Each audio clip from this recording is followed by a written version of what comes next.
Right. Hey. Prepare to pose. Ho.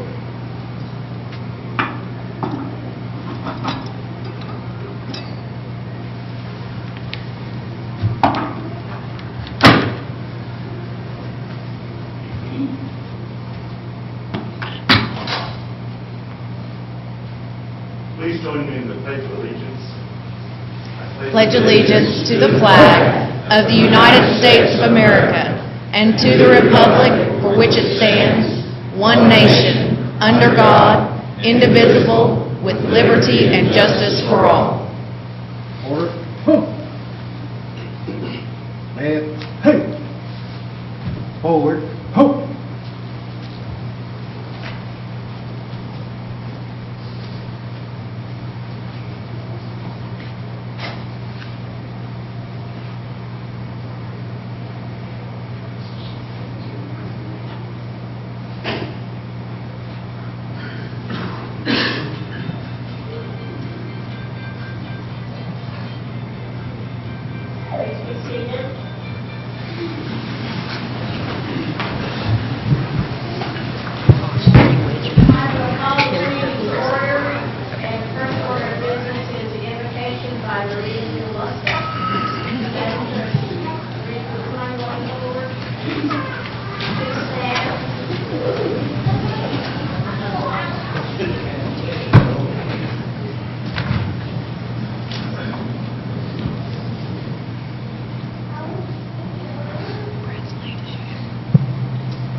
Let us pray.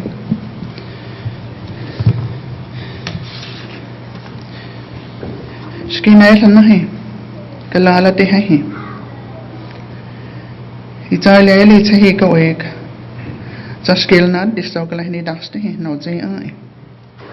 Zotalna Zanahai, the Skiatski Shani Lai. No let Tohi or Galuta Hani, Igalia Lita. Igai gesho daga te osele. Tiskias negada, skinangala shona gesho. No le hita skola tela. Allow gili dasni down. Ashi hita te oshigalone tis to dos dagati. Askina tea. No le da dole still nick tayolahi. Iga zun danil he can nick to neto. Skinan degana the dehi go shunale. Hikta gad ihi. Ion sketching. No let down the way she goes shunale. Gail Miller udowed. Johnson Vans udowed. Udanele he goes shunale. Got he oshe ashe. He had all istiskinani. He hellish gone a got snade all. No le nega nakdanak shestishka he's going. The hatani shest. No le Chuck Haskins udowed. Udzi school. Ganik tohi ganik. Patricia Zudowed, Patricia Helton, Squishkina Hiziana, Digo Shanale. Nola Susan Tornada, Shushan Doi Need. I heard Kel Sku Danele Higo Shanale. Skin in the guards or any, the head dolly guessed the dot. Ganti of Shashe, and you can act out in his chest. Danak Shestishka him. He hellish gone a gusney dollar. Norishku and a yoski dagana to din. So dana lay down him. Honey, I'm a yelly old he.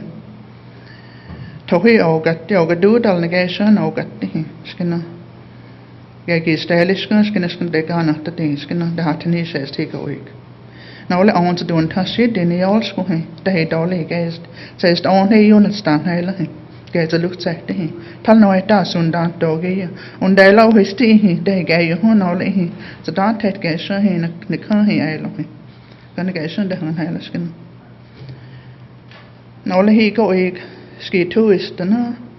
Så gae lustan det skulle tage det sagde. Ski stale du jo der så gae lustan det jo. I så skars det han garde. Når he askola he skulle Zoga lente hisku, dagat he oselsku, talza tidi says dashe. O to le hele gita yole kizik nole, ski watahan, no zi is a stout day, o le hele sti. Talet at didi says in the God go see actor let's go I say the ozi locked and there's a dosta in all it does on nail can get Sunday odds on nail in ski a dole gun all in the don't take the God will hail his taste. But when I see to dosta he the nice to him. Amen.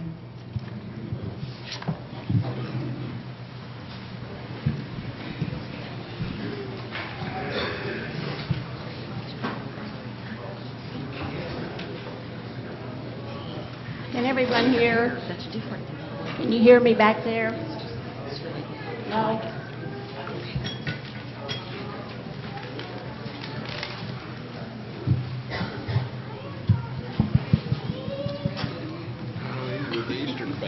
O Sion ni God,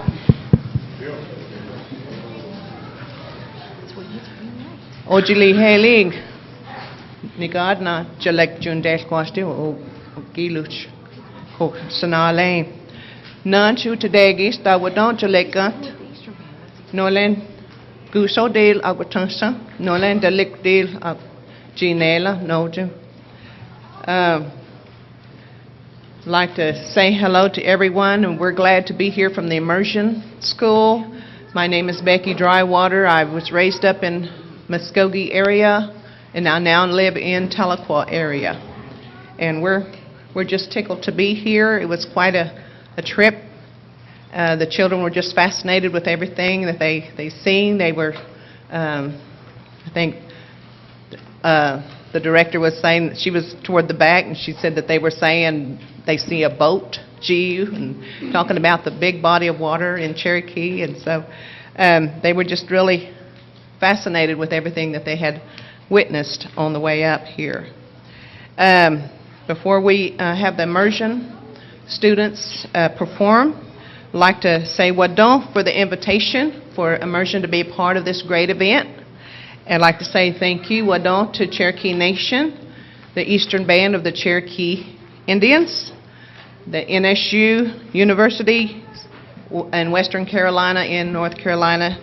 And I'd like to say wadon to the support and the believing and the immersion. And I'd like to say wadon to the elders, the master speakers of the language, and also wadon to the immersion parents and the grandparents and many friends and loved ones that are in support and prayer for the immersion. In 1821, as we all know, Cherokee man by the name of Sequoyah was very impressed by what he had seen. He was observing the white man reading what he referred to as talking leaves. He was fascinated with how it would change their countenance whenever they read what he thought was leaves. And sometimes they would have a happy smile, sometimes they would have a sad look on their face. And he likewise, he said, the Cherokee people can have something just as well. And with the aid of a young individual, he was able to prove that the syllabary was going to remain alive and well through his young daughter. From 1821 until 2008, 187 years have passed. The Cherokee language still lives. For the Cherokee language to remain alive and to flourish is an important reason for the identity of the Cherokee people that we are. In 2002, between March through May, funds were made available through the U.S. Department of Health and Human Services Administration on the Native American. It was made possible for the Cherokee Nation to gather survey on the Cherokee language, in which 300 individuals participated in interviews. Another method was collected from people that had knowledge about the Cherokee language. The findings at that time were no one under 40 was able to conversationalize in the Cherokee language, and the former speakers stopped speaking before or while they were in school.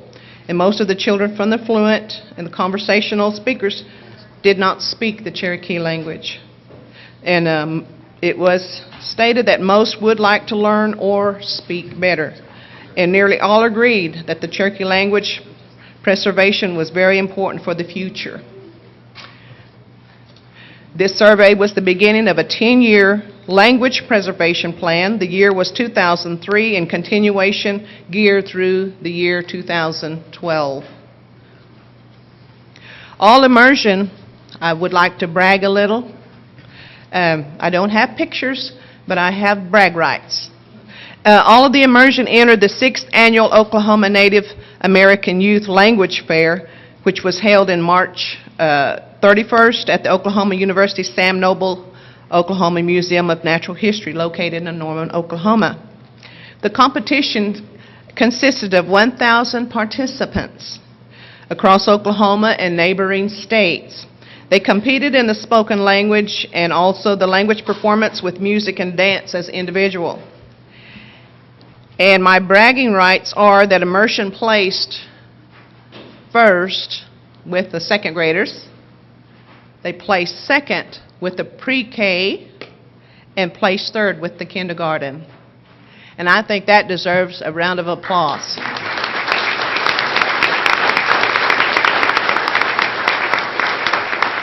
And we also had a single individual participant, and she placed first, and that her name was Rachel Ballou.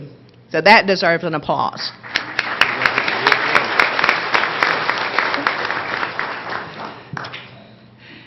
A lot of the American elders and teachers, artists, and authors from several different tribes judged. It was not all a body of Cherokee judges that judged. So they were from 25 different tribes that were represented at that time. The immersion children, staff, and parents began preparing for the competition as soon as the invitation from OU was received. And we are proud of the achievements accomplished through the Cherokee language utilization. We are proud of the staff, the Cherokee Nation, the Eastern Band of Cherokee Indians, the communities, the universities, and the living masters of the Cherokee language, and honoring those that are no longer amongst us. And we would encourage you to please, if you ever come to Tahlequah, we would encourage you, please come and visit with us. We won't bite. We love to visit and we love to eat. It's like any Indian would. And we just have an open door policy to each and every one of you that would love to come and visit the immersion. And at this time, we have something for you this morning. Ejana?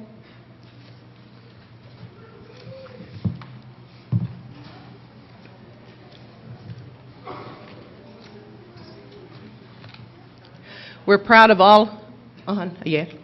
We're proud of all of you for inviting us. And we consist of preschool, pre-K, kindergarten this morning, and first and second grade will join us later on this afternoon. But these are the small versions.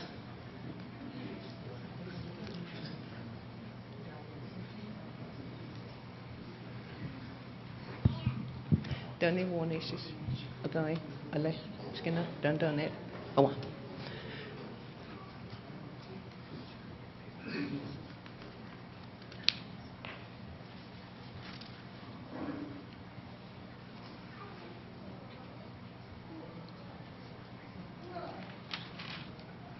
Okay, you stand there.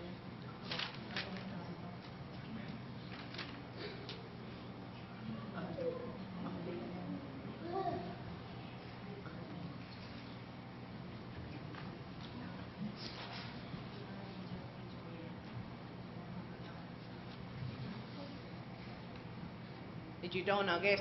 They got.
Uskas dawadoa. Tawadi dawadoa. Sami dawadoa.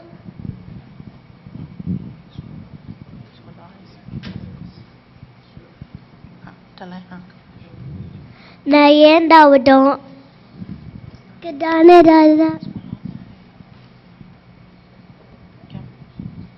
Amgakti dawadoa. Tauti daudong. Talala daudong. Diraska daudong. Yona daudong. Yona koge daudong. She daudong. Asya kohida. Anka. Chitona Dawato Asa Nahid Down Osio Dawato DKJ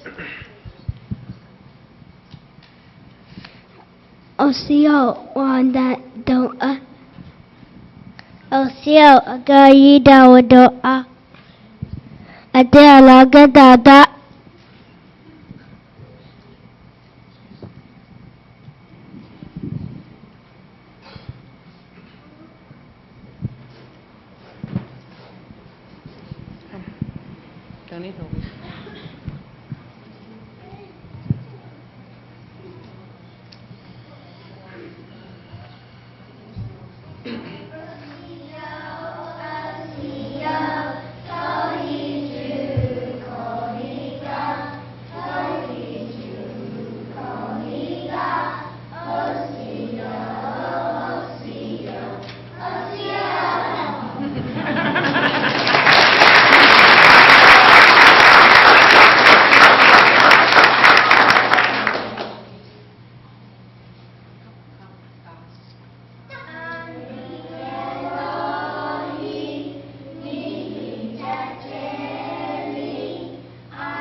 Idishkwat.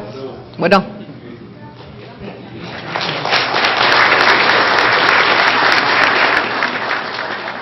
Thank you, Rebecca. Next order of business are introductions, and first we'll have Kara Cowan Watts, Deputy Speaker of the Council, to introduce the Cherokee Nation Council, and then we'll have Mike Parker or Jim Al, Vice Chairman of the Eastern Band of Cherokee Indians, to introduce his council. So, Ms. Cowan Watts. Wado, Sionigada, Ulehilisti. Welcome, everyone. And if everyone would grab their mics, I'd appreciate our council introducing themselves very quickly with their name and the areas that they represent. And I'll first, Speaker Fraley. I serve Mays County District 6, and this is my second term on the council. Mr. Baker.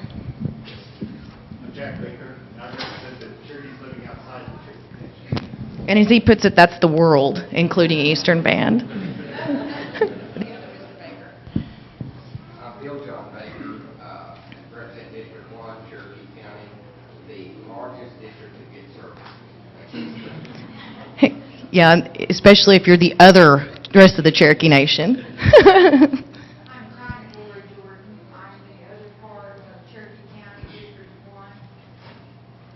She's one of the 3 lawyers that keeps us in line, if you have lawyers.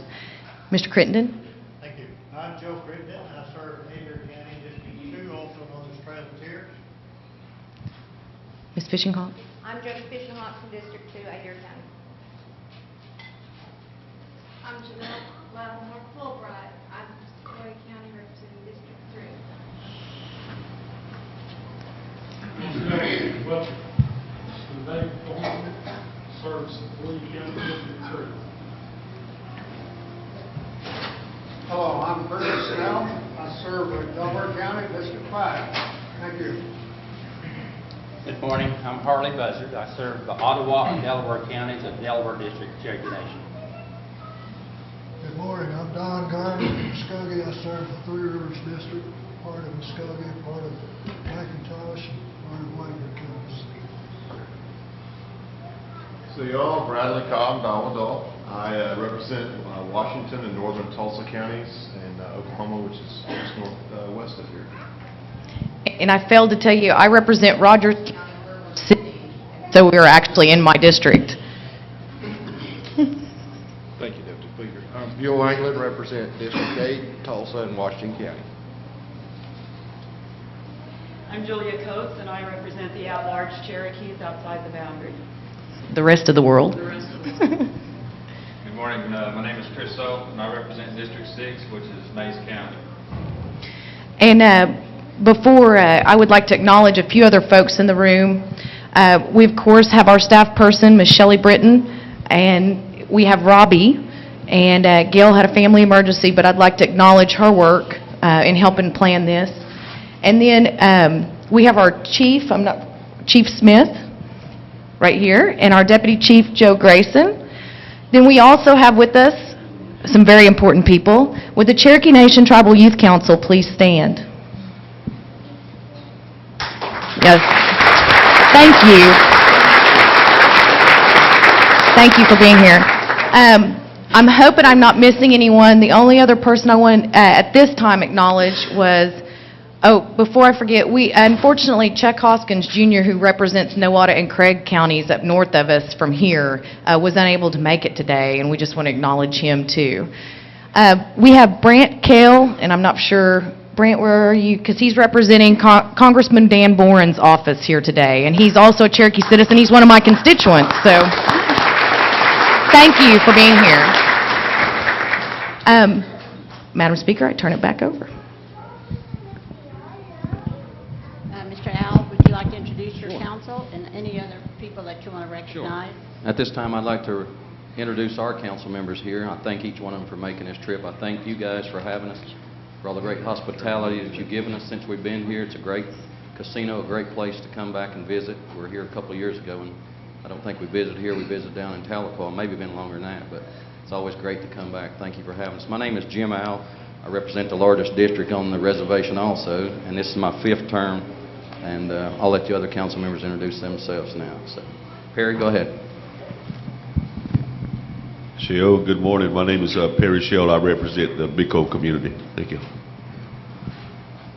Stephen Waddy, I also represent Big Cove community.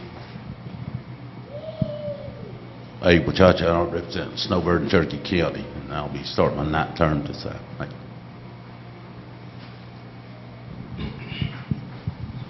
I just want to say hello. My name is Butch Goings. I'm with Jim Al there. We represent the largest community on the reservation, Burke County. Thank you. Good morning. My name is David Wolf. I represent Yellow Hill community. I'm serving my 2nd term. Ulhelist, Kushunale, Marizu Nula Haskutago, I show to Chanel, the clear station of the Yale, it's a la week. And the war discarduki, Gangina Shita. I'm a regional Alaska.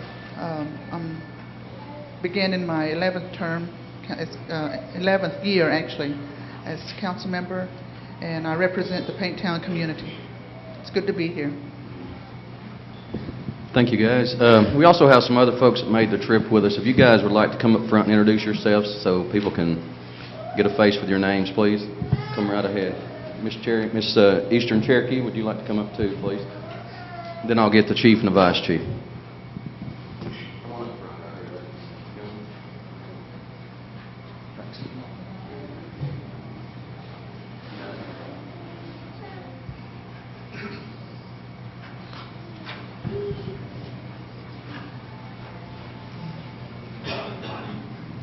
Hello, good morning. My name is Kara Martin. I am the Miss Eastern Cherokee. I am honored to be here. Thank you for inviting me here.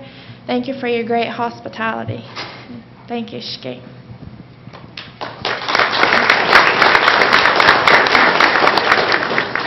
My name's Nancy Maney. I'm the enrollment officer, and I have been told that I am the Leela of the Cherokee Nation.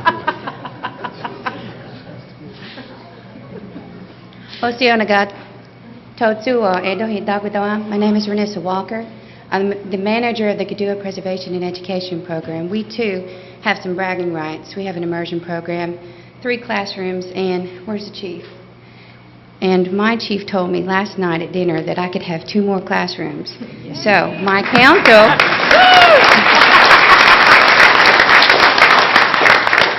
Not to put you on the spot or anything, but I will be coming in to ask you for some more money. I want to say one thing about David Wolf. Nothing bad like I normally do, but David Wolf's daughter, Jennifer, has been working as an intern in our immersion classrooms for the past 2 years. She is at Western Carolina University seeking a degree in elementary education.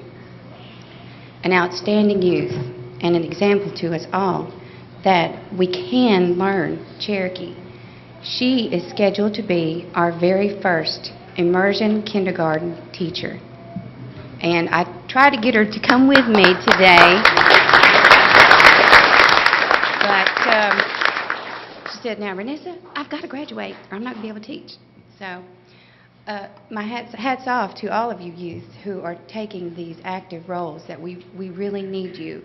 I don't know if any of you have spoken to the Hawaiians before, but they will tell you it is the second language learners that will bring the language back. So thank you for having us. Will you introduce your mom? Hello, I'm Anita Johnson, and I'm a law clerk with the Attorney General's office in Cherokee, and I'm very honored to be here today. I actually was born in Tahlequah. My father was the director of the Indian Hospital years ago, and I'm very honored to be back here today. I have visited Tahlequah a handful of times between then and now, and I do also have a childhood friend I still keep in touch with. Once again, thank you. I feel very welcome, and the visit here has been wonderful. Thank you. Good morning. I'm Mary Jane Ferguson, Director of Marketing and Promotions for the Eastern Band. I oversee the operations of travel and tourism, Cherokee Bottled Water, and the Cherokee One Feather. It's an honor to be here. Thank you for having us. And I know our paths have crossed, some of us before, and they will again. And I was a classmate of your mother. So I want to talk to you, and a classmate of Mr. Grayson's sister. So I have a lot of connections here, and I know a lot of stories, and I can be bribed.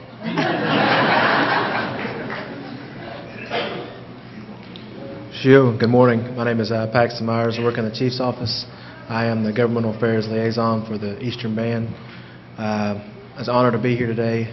Perry and I have several family members that live in Tahlequah of the French family. So thank you again for having us. Good morning. My name is Ashley Brown, and I also work in the Chief's office as his assistant. And I would just like to thank everybody for their wonderful hospitality. It's been a great visit. I'm Russ Townsend. I was told I was sitting on the wrong side of the room. I don't know how to take that, but I'm the Tribal Historic Preservation Officer for the Eastern Band of Cherokee Indians. I'm a Cherokee Nation fellow that went out east, and the the Eastern Band put me to work. I was very fortunate to find work with them, and have been working there for about 7 years. Really enjoying it. It's been an honor to work with the Eastern Band, and it sure is nice to be home, too. Thanks. Russ, can you introduce Myrtle? Myrtle Driver, she's our tribal interpreter there in the back. She's kind of hiding. Is she up? Is she typing or something? But anyway, she's back there. She helped dress me this morning, so she got me in a tie for like the first time in 3 weeks. So. Thank you, Russ. TOP staff, I thank the folks who put this on from the Cherokee Nation, also from our staff, and I'll let those guys introduce themselves right now. So here you go, Rose.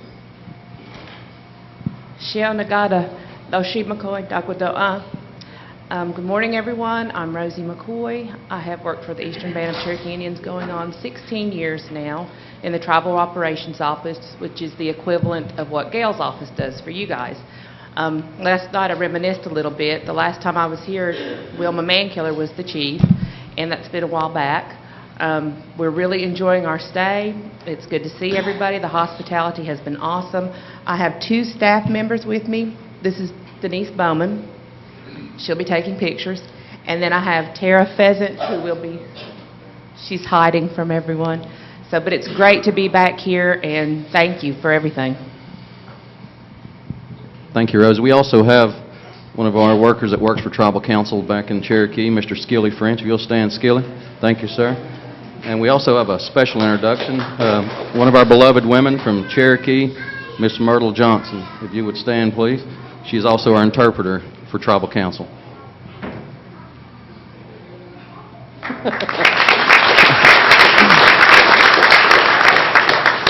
Thank you, Myrtle. Thank you for standing there. And also at this time, I'd like to recognize the chief and the vice chief. You guys would come up and introduce yourselves, please. Larry, Michelle, thank you. And I think that'll wrap it up for us, of everyone that came. Did I miss anyone? Are we missing anyone? All right. All right, thank you. Go ahead, vice chief. Thank you. It's hard for me to talk and not move around. So hopefully you'll bear with me. I want to thank the Western Cherokee for their great hospitality the last couple of days. It's just very heartwarming to come and you feel like you're at home. I see my old buddy Ed back there in the back. How you doing, brother? Mr. Hummingbird over here. It's good to see folks that over time have meant so much to our tribe that came from this nation. Mr. Hummingbird, Mr. Muskrat, and all those folks that were at the tribal offices, the BIA offices for so many years, gave their time, their service to our people, and we really appreciate it. So coming out here is just almost a homecoming to reflect and remember and honor those that have helped us over the years. I want to thank our council that have made it. I want to thank the Western Council who are here. It's a long journey for us, and several of the council were unable to attend. But I just want to say on behalf of myself and my family that are with me that we really appreciate all the camaraderie, the friendship, the efforts to work together on issues that are at times very tough, very sensitive. But I think our main goal is to further the effort for all the Indian people all across America, whether you're Cherokee or whatever. At this time, I want to just take a moment to introduce our principal chief, Mr. Michelle Hicks. Michelle and I served on Tribal Council 14 years, and I think some of you were there at some joint council meetings several years ago. I ran for the office of vice chief, very fortunate. I appreciate the support of my people. Just ran for re-election, got re-elected as vice chief. Tremendous honor for me to be here today and address this assembly. At the same time, I want to again introduce our principal chief, who is sitting for his second term. And it's an honor to serve with this man. It's been an honor to work with him, work with the Tribal Council, work with Mr. Smith, your chief, and your deputy chief, several issues that we've been to Washington together on, and it's always an honor to see you again, sir, as we stand before you. At this time, Principal Chief Michelle Hicks. Thank you, Vice Chief. Thank you very much again. I want to say, Asta Shunale, good morning to each of you, and I want to thank the council, the chiefs, for allowing us to come to your homeland. As we took the drive out, 13 hours, 4 children, and sometimes a grumpy wife. She's not here, so I can talk about her.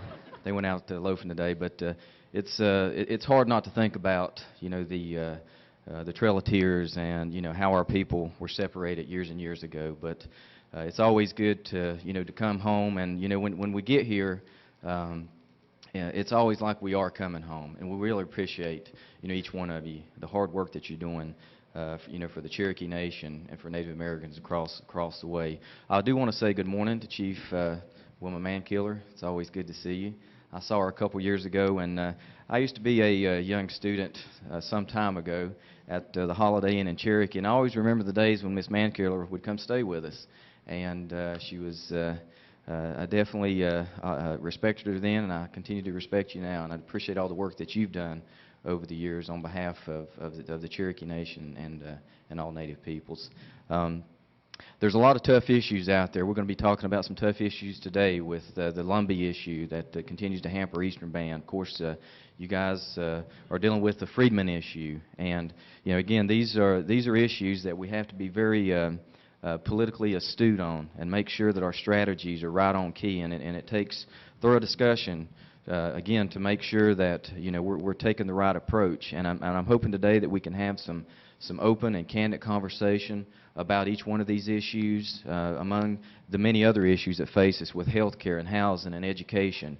But as we look ahead and we look at our responsibilities, and I saw one of the resolutions identified about 290,000 members or so of Cherokee people, that live in this great United States.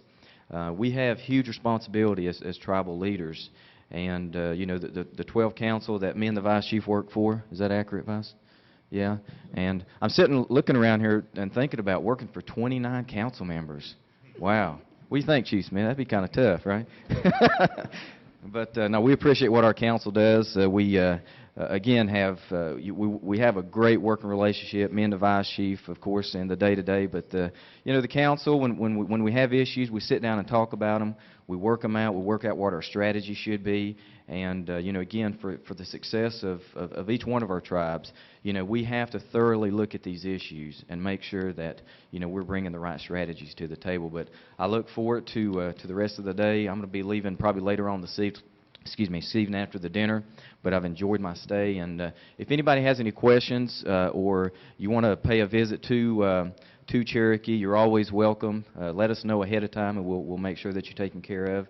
Ed, it is good to see you. He did a tremendous job at our hospital a few years back, and we really appreciate your service. Mr. Hummingbird over here, I went to school with his sister Dana for a number of years at Cherokee, and so we not only educated your chief, we've educated a few other tribal members here, and so we're real proud of that. But again, thanks a lot, and it's a pleasure to be here. Shkeen.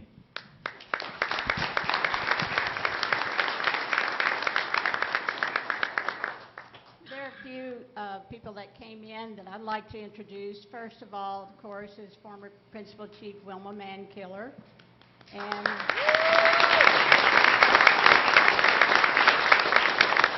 Mr. Ketcher, John Ketcher, who was Deputy Chief during Mrs. Mankiller's administration,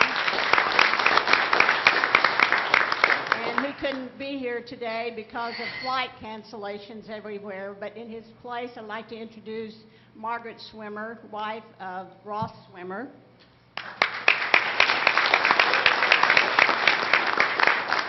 Of course, I'd like to introduce Ed McLemore with Indian Health Service, who serves as administrator of Hastings Hospital.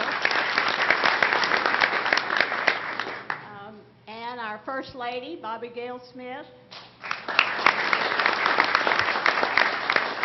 And one of our newly appointed Supreme Court Justices, Troy Wayne Proteet. And understand Dr. Cherry is here, who is acting president of Northeastern State University. And I'd like to introduce our hard-working tribal council staff. We have Shelley Britton, who serves as legal legislative coordinator. Robbie Gerdner, would you stand, Robbie? She serves as our legal and legislative assistant. And Doug here, Doug Evans, where are you? Doug Evans, he really keeps us in line as our finances. He keeps us in line as well as administration in line.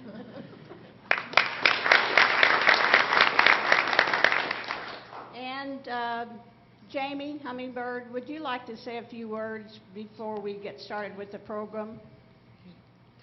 I understand you lived in Cherokee for a while.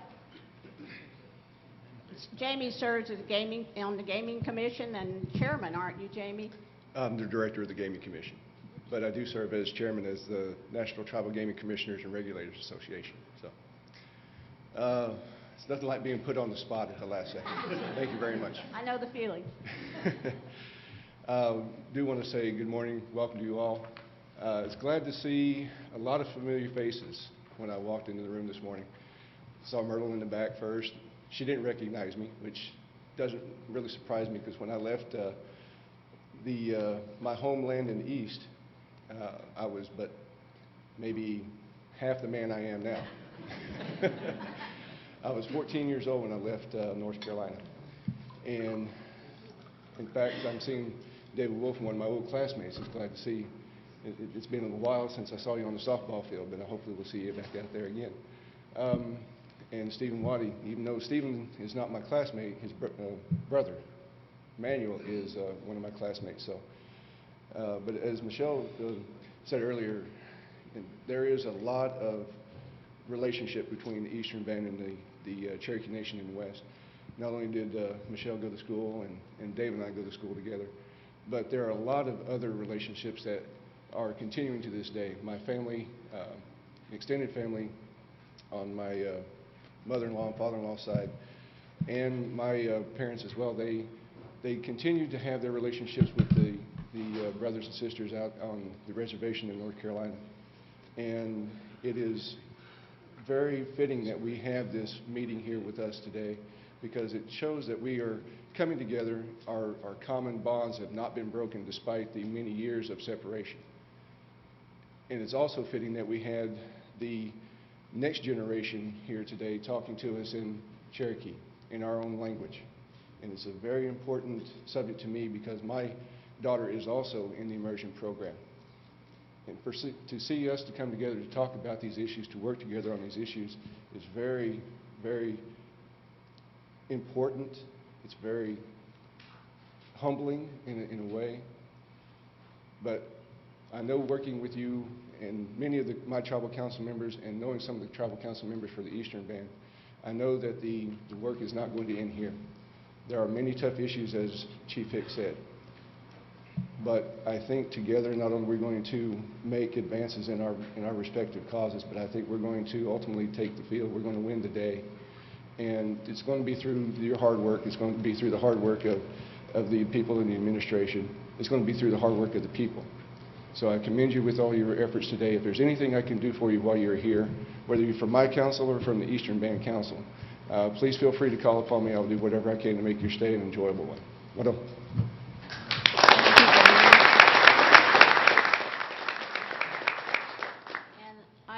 Todd Hembry. Todd serves as counsel for the Tribal Council. And Tanya Williams. Tanya is in charge of all the video streaming that is going on today. Would you like to introduce your staff? Yes, please. Tell a little bit about what they do.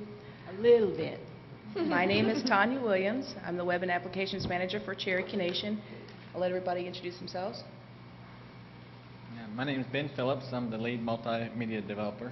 He's our star golfer also. That's very good. My name is Alan Hefner. I'm a multimedia technician, basically here to make sure that everything that Ben needs is provided, so I'm his little helper.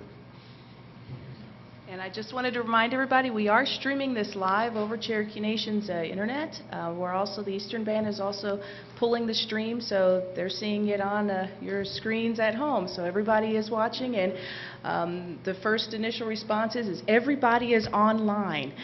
We can tell that by how the statistics are going right now. So this is an honor to be here and to be able to do this, to see this especially archived where everybody in the world can see this. So thank you very much, and we'll be watching.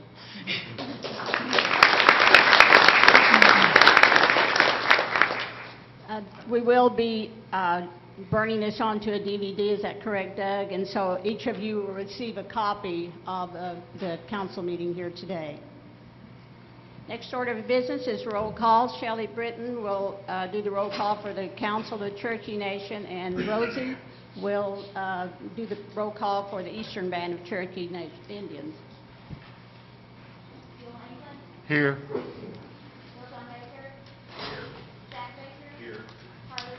Here. Julia Coates. Here. Bradley Cobb. Donnie. Joe Crittenden. Here. Jody Fishinghop. Here. Meredith Fraley. Here. Janelle Fulbright. Here. Don Garvin. Chuck Huston Jr. Tina Gore Jordan. Chris Stowe. Here. Curtis Nell. Here. David Thornton. Here. Kara Cowan Watts. Honey. We have a quorum. Mr. Al? Yes, we'll have Ms. Myrtle Johnson do our roll call.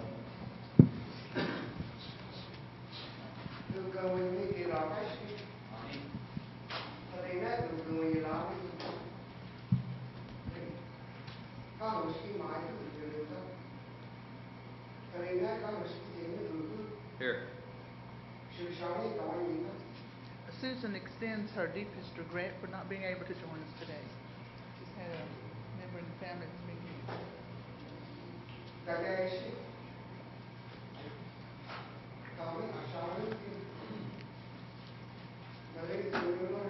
Honey.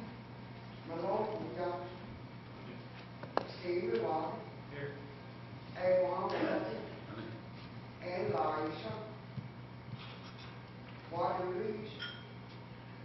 David White. Honey. Loshi Magai. Honey. Dikoliyes Kamatunda. Majority Diabetic Honey. Ayos Position. The Government Security. Here. DT Office. Mahaki Company. Ani Sabati Level Weather to Cherokee Money. If you want to be sure about this one, thì là do một cái họ thân qua ai thôi.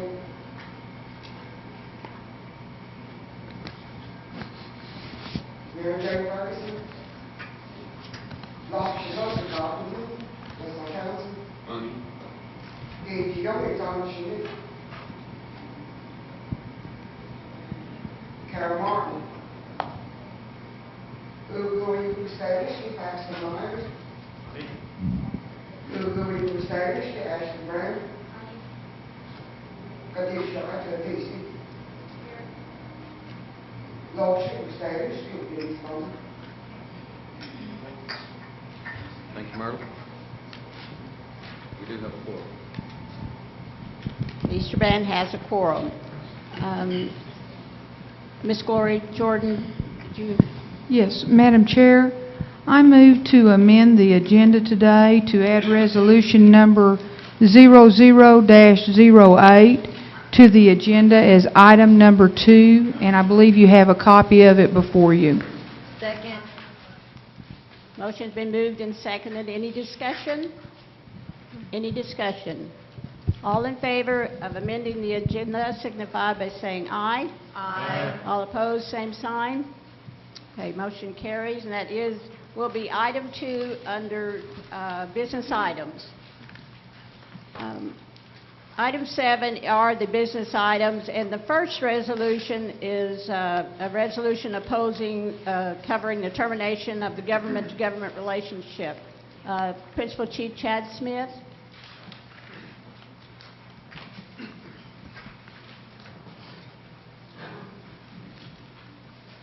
Thank you very much, Madam Chair. If with your indulgence, I'd like to introduce the staff of the executive branch, and if each of you would stand and introduce yourself, all of our group leaders and executive staff. We'll start over here with Flossie. I'm Flossie Gertie, Tribal Relations Officer. I'm Neil Morton, Group Lead, Education Services. Tom Elkins, Acting Environmental Protection Commission Administrator. Sharon Sutton, I'm the Tax Administrator and Tax Commission. Kelly Catcher, I'm the Treasurer.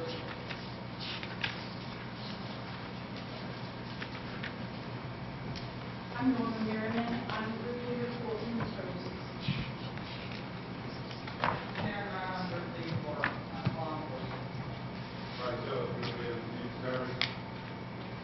Nikki Hamby, South Carolina Administrator. Oscar Elizabeth Gower, Group Leader for Health Services and Government Relations. Good morning, Melanie Knight, Secretary of State. Good morning, David Sutherland, Group Leader for Housing Services.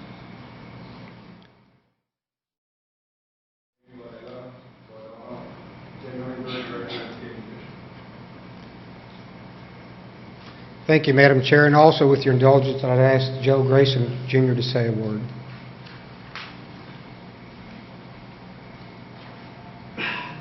Thank you, Chief Smith. It is indeed an honor to address all of you this morning.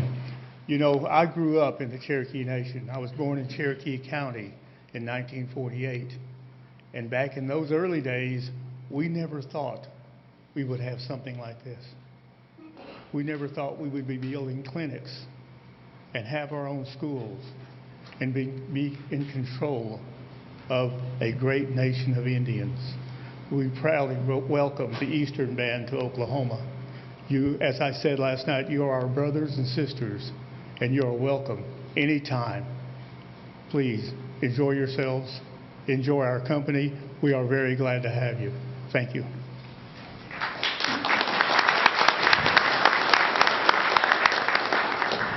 Thank you very much for coming, allowing us to appear in front of the Joint Council. We understand that we are estranged only by the United States refusing to abide by its rule of law. In 1827, the governor of Georgia admonished his own people to keep the treaties of the United States with the Cherokees. He admonished them not to encroach upon our lands, admonished them to grow peaceful with their Indian neighbors. But the political winds changed. The winds of greed changed. In 1827, they found gold at Dahlonega, Georgia. Georgia found the supreme effrontery when we passed our Constitution and was galled at the thought that a nation of Indians would set up a constitutional government within its borders. Then the elections changed, a new governor and a new president. And we've been ripped apart only because the United States would not follow its own rule of law. In 1830 and 1832, our people won great victories in the U.S. Supreme Court. But then, the administration, the legislature, thumbed its nose at the courts and proceeded to undermine our constitutional government by sending delegations, calling their own friends and compadres together to sign a treaty fraudulent on its face, only met 2 years later with a protest petition of over 18,000 names inscribed in Cherokee, saying we wanted to stay in the land where our parents were buried, so we could be close to their kindred spirits and raise our children the way that we were raised. That resulted in the infamous and unexcusable Trail of Tears. And that is why we now meet only every other year rather than join hands on a daily occasion. We thank you for being here. I would like to introduce a resolution, but I'd like to make a couple of footnotes. As our youth, our immersion school is introduced, they got first, second, and third. Well, that leads you to think that they got third in their class. Now, I need to correct something. They got third in the overall competition. Our immersion kids swept 1, 2, and 3, and everybody else was 4, 5, and 6. Let's give them another round of applause.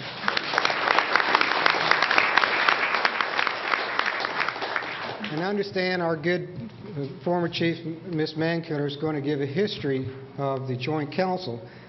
But do you know what the first resolution of the first Joint Council was? Calling for the Cherokee Nation to send and support a girls' basketball team to Red Clay to meet the challenge of the North Cherokee, Carolina Cherokees.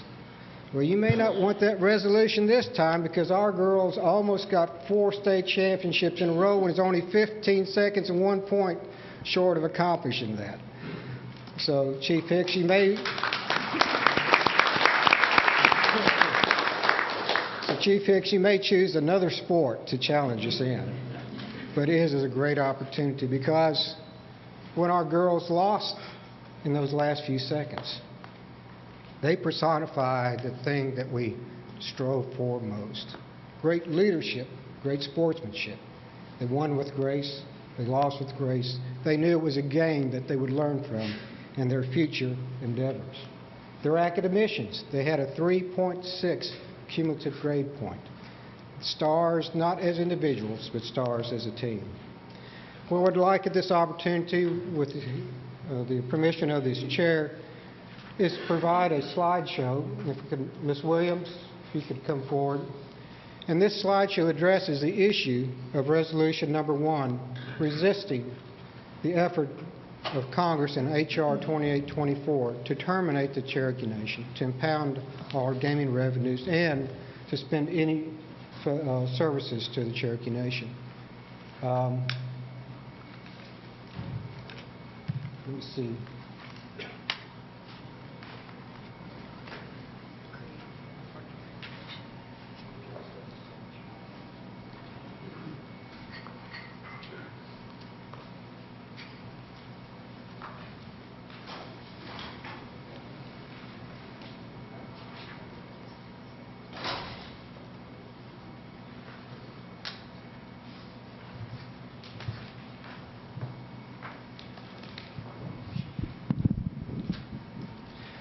If there's one slide that I would ask you to always remember, it's this one.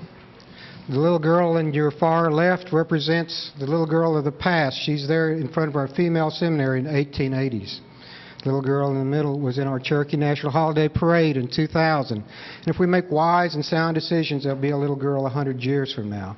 She pictured in the right-hand side. So what is a threat to the Cherokee Nation, but not only to us, but to all of Indian country? H.R. 2824, introduced by Diane Watson from California, and is a bill to terminate the government-to-government relationship with the Cherokee Nation. You have to ask why.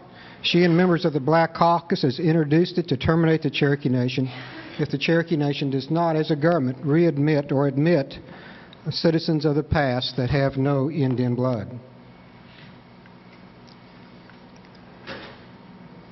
H.R. 2824 is the driving force. There's other initiatives by the Congressional Black Caucus to suspend funding for on any Indian bill that has the Cherokee Nation involved in it. Basically, they would ask that the Cherokee Nation not be allowed to receive funds under those bills. So we have to ask the fundamental question, what is tribal citizenship? It is our right to determine our own members, preserved by treaty, an inherent and innate right of any government.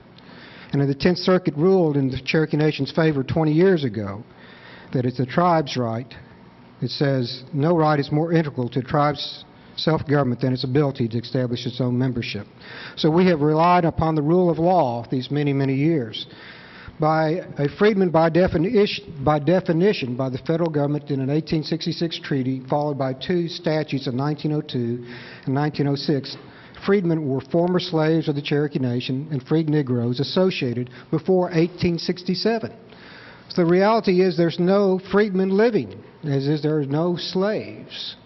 So what we are dealing with today is descendants of freedmen. So we ask the question, why won't the CBC and others let the courts decide? because there's a case pending in the Federal District Court in Washington, D.C. by descendants of other freedmen questioning whether they should be members of the Cherokee Nation. However, Diane Watson and members of the CBC have pronounced a scorched earth policy against the Cherokee Nation, a scorched earth policy reminiscent of the 1770s when 5,000 people came to our home, 5,000 militia came to our homelands, burnt our towns and villages, our crops in the fall of the year, driving our weak, old, and infirm into the mountains.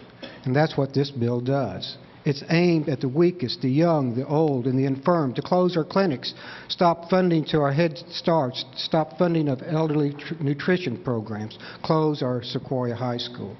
That's the impact, the intent of these bills. There are 5 lawsuits in the last 2 decades. The most current one is Van versus Kipthorne. All these issues are being relitigated, so why will Congress not allow the courts to decide before they bring their awesome power to punish the Cherokees for following the rule of law? The implication is very clear to all tribes. It threatens the sovereignty of each of our tribes. And what is the sin that we've committed? We require common Indian ancestry to be part of the Cherokee Nation, like every one of the other 500 tribes in this country. Of course, it's a dangerous precedent. We remember 60 years ago, the termination policy. When hundreds of tribes were terminated, they lost millions of acres of land, and was their status any better than that after than before? And we all know that lesson of history. No. So why now? Last year on March 3rd, the Cherokee people voted for the 3rd time in 30 years that you had to have one Cherokee ancestor, one Indian ancestor on the base roll to be a member of the Cherokee Nation. This is a timeline of our local issues. Basically, in 1975 we voted you had to have an Indian ancestor. 1988 the federal court said that was all right. 2001 our court determined that it was constitutional. 2003 our people voted again that you had to have an Indian ancestry, and because of change of personnel in our court in 2006 the court reversed itself. Then in 2006 3,000 Cherokees by initiative petition brought the request, let us vote again. And in 2007 they did vote again, and this time 77% of the Cherokee people said you had to have one Indian ancestor on the base roll to be a member of the Cherokee Nation. Since 1902, descendants of freedmen have not been granted citizenship. In fact, the 1902 Act uses language this simple and clear. No child born after 1902 shall be entitled to enrollment in the Cherokee Nation or have any property of the Cherokee Nation. Freedmen were a defined class. You had to be born and residing in the Cherokee Nation as of 1867, and no child of descendants of freedmen were entitled to enrollment of property after 1902. So in the last 100 years, descendants of freedmen have only been allowed to be granted citizenship for 1 year pursuant to our court's decision. We're here because of media falsely reported that all African Americans were removed from the tribe, and that's an absolute, unadulterated, cold-blooded lie. Each and every one of these people are citizens of the Cherokee Nation. They were before and after. Regardless of your race, your appearance, your color, if you have one Cherokee ancestor, one Indian ancestor on the base roll, you're entitled to citizenship. It's equal and it's fair to all people of color, race, and creed. We're a tribe as defined by Webster, a tribe, an aggregate of people held together by common ancestry. I'm going to skip over some of this, but this is how some of this got snowballed. You ask, why are we in this situation? The night of the election, the vote, this is a written press release. There's no oral comments, nothing to misconstrue. And in the press release, it said in a statement late Saturday, Cherokee Nation Principal Chief said he was pleased with the turnout and the election results. I'm sorry. That is what the press reported. That's what the press reported, that we were pleased with the turnout and the results. And they found the only known picture of me smiling to put next to the caption. Only known picture. And this is what happened in result. Cherokees vote to cut members. We kick out freedmen. The press was very hostile. But the reality of the press release issued the night before was this. This is exact language. This is unexpectedly high turnout, considered it was a special election with nothing else on the ballot, Smith said. I think that reflects the idea that this is an issue that's been close to the heart of the Cherokee people and an issue that they have thought about carefully before voting. That translated into that. Basically a mudraking and a hate-mongering regarding toward the Cherokee people. And we can proceed, but this lineup tells it all. Each and every one of these people were citizens of the Cherokee Nation before the vote and after the vote, because each and every one of them had that Cherokee common ancestor, an Indian ancestor on our base roll, the Dawes Commission roll. And then the press says, well, the roll itself was corrupt, that if you looked black, you got put on the freedman roll. Well, actually, history tells us differently. And this is a census card. Behind every name on the roll, there's a census card, and it's backed up with testimony. And it may be a little bit hard to see, but in the far left column are people who with Cherokee blood. There's mother with quarter Cherokee blood and her 5 children with 1/8 Cherokee blood. And you see in the top right-hand corner, it says Cherokee roll. People listed on that roll were Cherokee by blood. And guess who their father was? In the column third from the right, the father of these 5 children listed on the Cherokee by blood roll is a freedman. So in all reality, these children are 1/8 Cherokee, probably 3/8 white, 1/2 freedman, but they're all on the Cherokee by blood roll. If you didn't have Cherokee blood according to federal law and scrutiny at that time, and you were a former descendant of a former slave, you were put on the freedman roll. Of course, the New York Times refused 12 corrections. And let me just skip some of this, that it's not unusual to require blood as part of citizenship. There are 30 countries internationally that give preference for citizenship if you're part of their ethnicity. The 10th Circuit ruled on our behalf 20 years ago. And so Walton's accusations that the Cherokee vote was racist is false. In fact, Mel Watt from North Carolina, but unfortunately he's helping leading the charge in this, said in the Charlotte Observer he didn't think it was racist for the Cherokee Nation to want to preserve its blood lineage. So who is Cherokee? This is a test. 2 of these people are freedmen descendants. The rest are Cherokees. And I'll cut the test real quickly. The lady in red is not qualified for Cherokee Nation citizenship because her ancestor was a freedman. The man right below him was also a descendant of freedmen. Actually, there's 1,500 freedmen that's on the rolls of the Cherokees as citizens because they also have a Cherokee ancestor.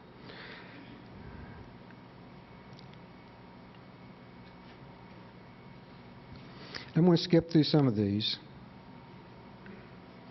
The next question is, did the Cherokee Nation break a treaty? And this is equally comical and offensive. This is the language we had in the Treaty of 1866. It says, we will agree to... actually, the Cherokees emancipated slaves in 1863, the second government in the Deep South to do so. 290 Cherokees held slaves, 2% of our population. But history notes that there were 1,800 black people at the same time who held slaves. Do we excuse slavery? Of course not. But it was a sin common to many people, regardless of race or color. But in 1866, we granted the same rights of native Cherokees in that treaty to freedmen. We did not grant citizenship. There's no federal right to be a member of the Cherokee Nation or a citizen. The U.S. Supreme Court has so held that tribes have the right to determine their membership.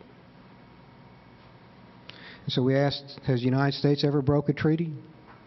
Well, it's sort of preaching to the choir, isn't it? And what I want to do is just take one quick moment to go to a brief history as to why we were involved in slavery. In the 1830s, when we were in our homelands, this was our original extent of land. We were forced on this Trail of Tears. We crossed that Trail of Tears to where we're at today. We received the fee patents of sanctity to hold those lands by deed. We developed a new and sophisticated government in this new territory, with Supreme Court, the penitentiary, the male and female seminaries. Fewer than 2% of the Cherokees were slaveholders. 2/3 of the Cherokees fought for the North. We lost 2,500 lives in the American Civil War. It created 4,000 widows and orphans. We built an orphanage. And the progeny of that orphanage is Sequoia High School today, a great leadership academy. In 1866, we did amend our Constitution because we were truly a republic. And you can see there our land holdings in the north of East Oklahoma. We granted citizenship to anybody who had a legitimate presence in the Cherokee Nation. We granted citizenship by Amendment 2,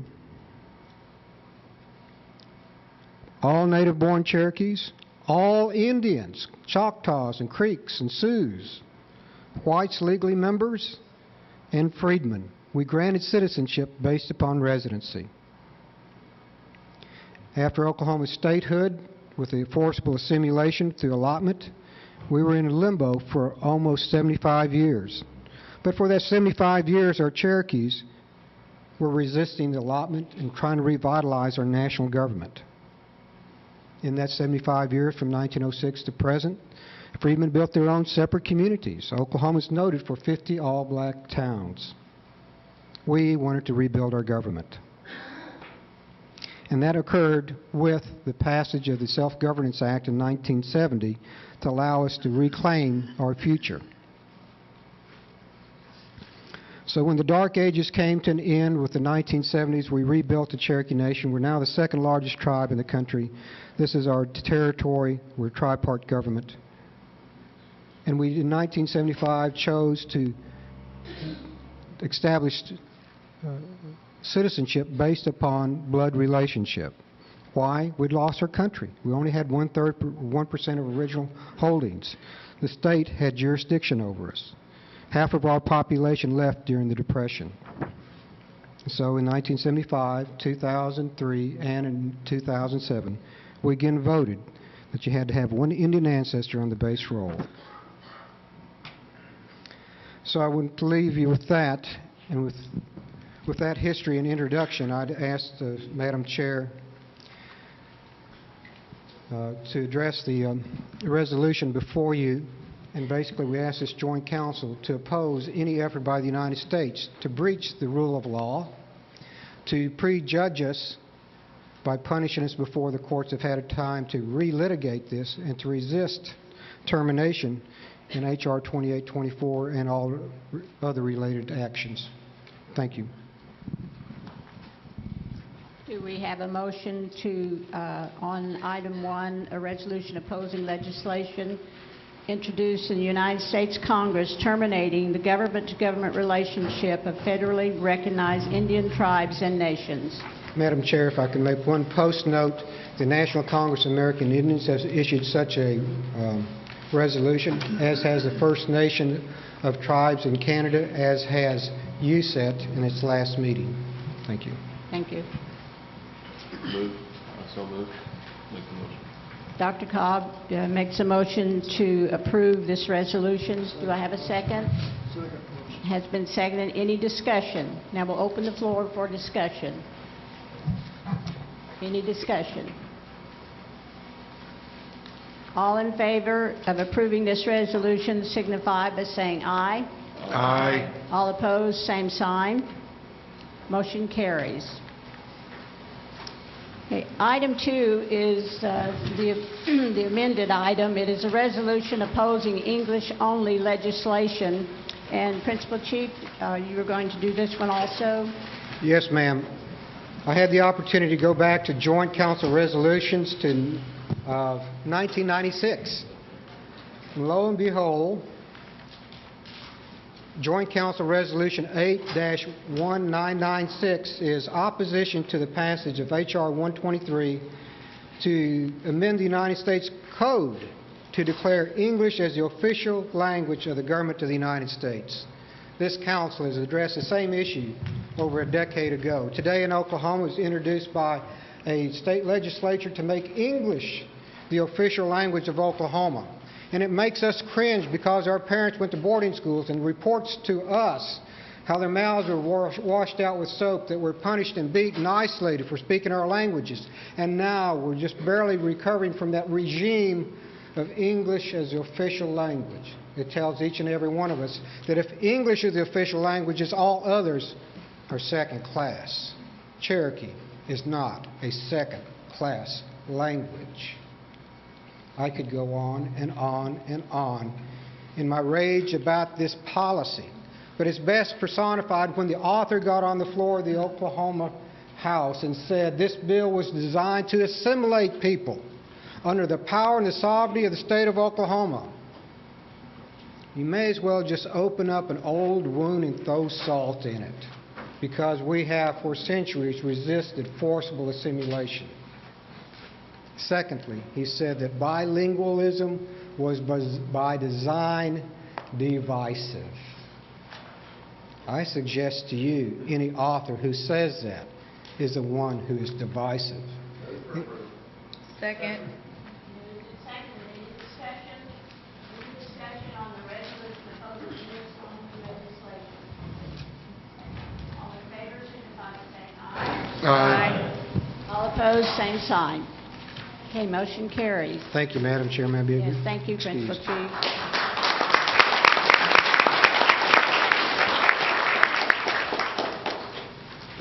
Okay, item 3 is a review of the legislative history of the Joint Council. And Ms. Callan Watts, do you want to introduce your presenter?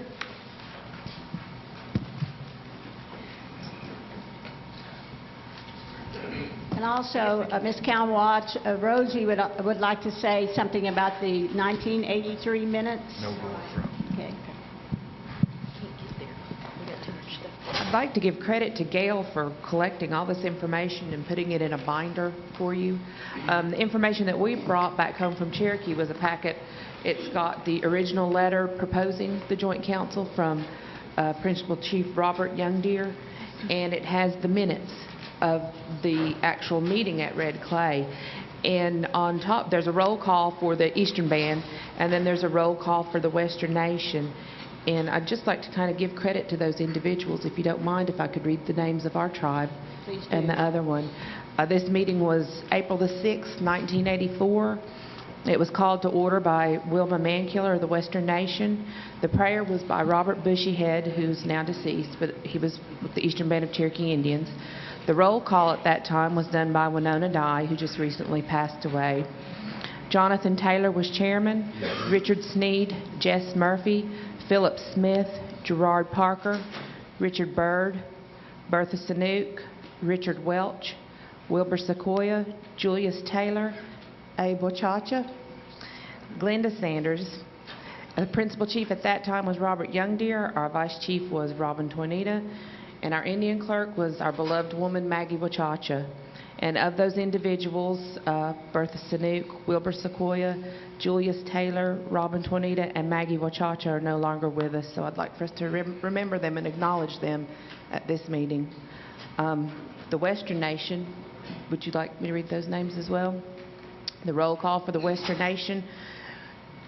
Wilma Mankiller was Ammon Baker, Sam Ed Bush, Gary Chapman, Don Crittenden, Leo Fishinghawk, Stan Hummingbird Jr., John A. Ketcher Jr., Bob McSpaden, Patsy Morton, Goodloe Proctor, Ron Qualls, Barbara Scott, Clarence Sunday, Dave Whitekiller, Watheen Young, Principal Chief Ross Swimmer, and Deputy Chief Wilma Mankiller. If I said those names wrong, I apologize.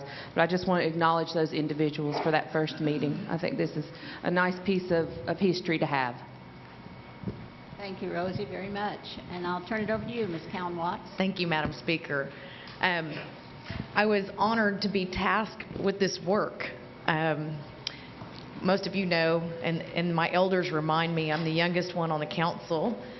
So I often have to dig and research to understand and put perspective on the historical events I now get to participate in on a council. So I'll take my other comments to later, but at this time I'm honored that former Chief Wilma Mankiller has joined us, and she's going to share with us about the first event.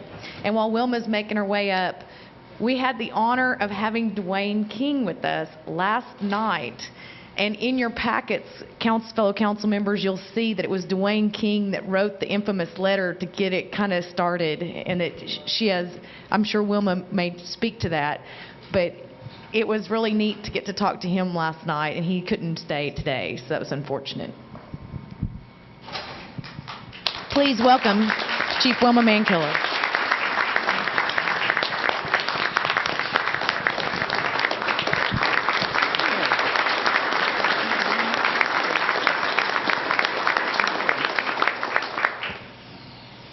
Thank you very much for inviting me, Kara, and for putting this panel together.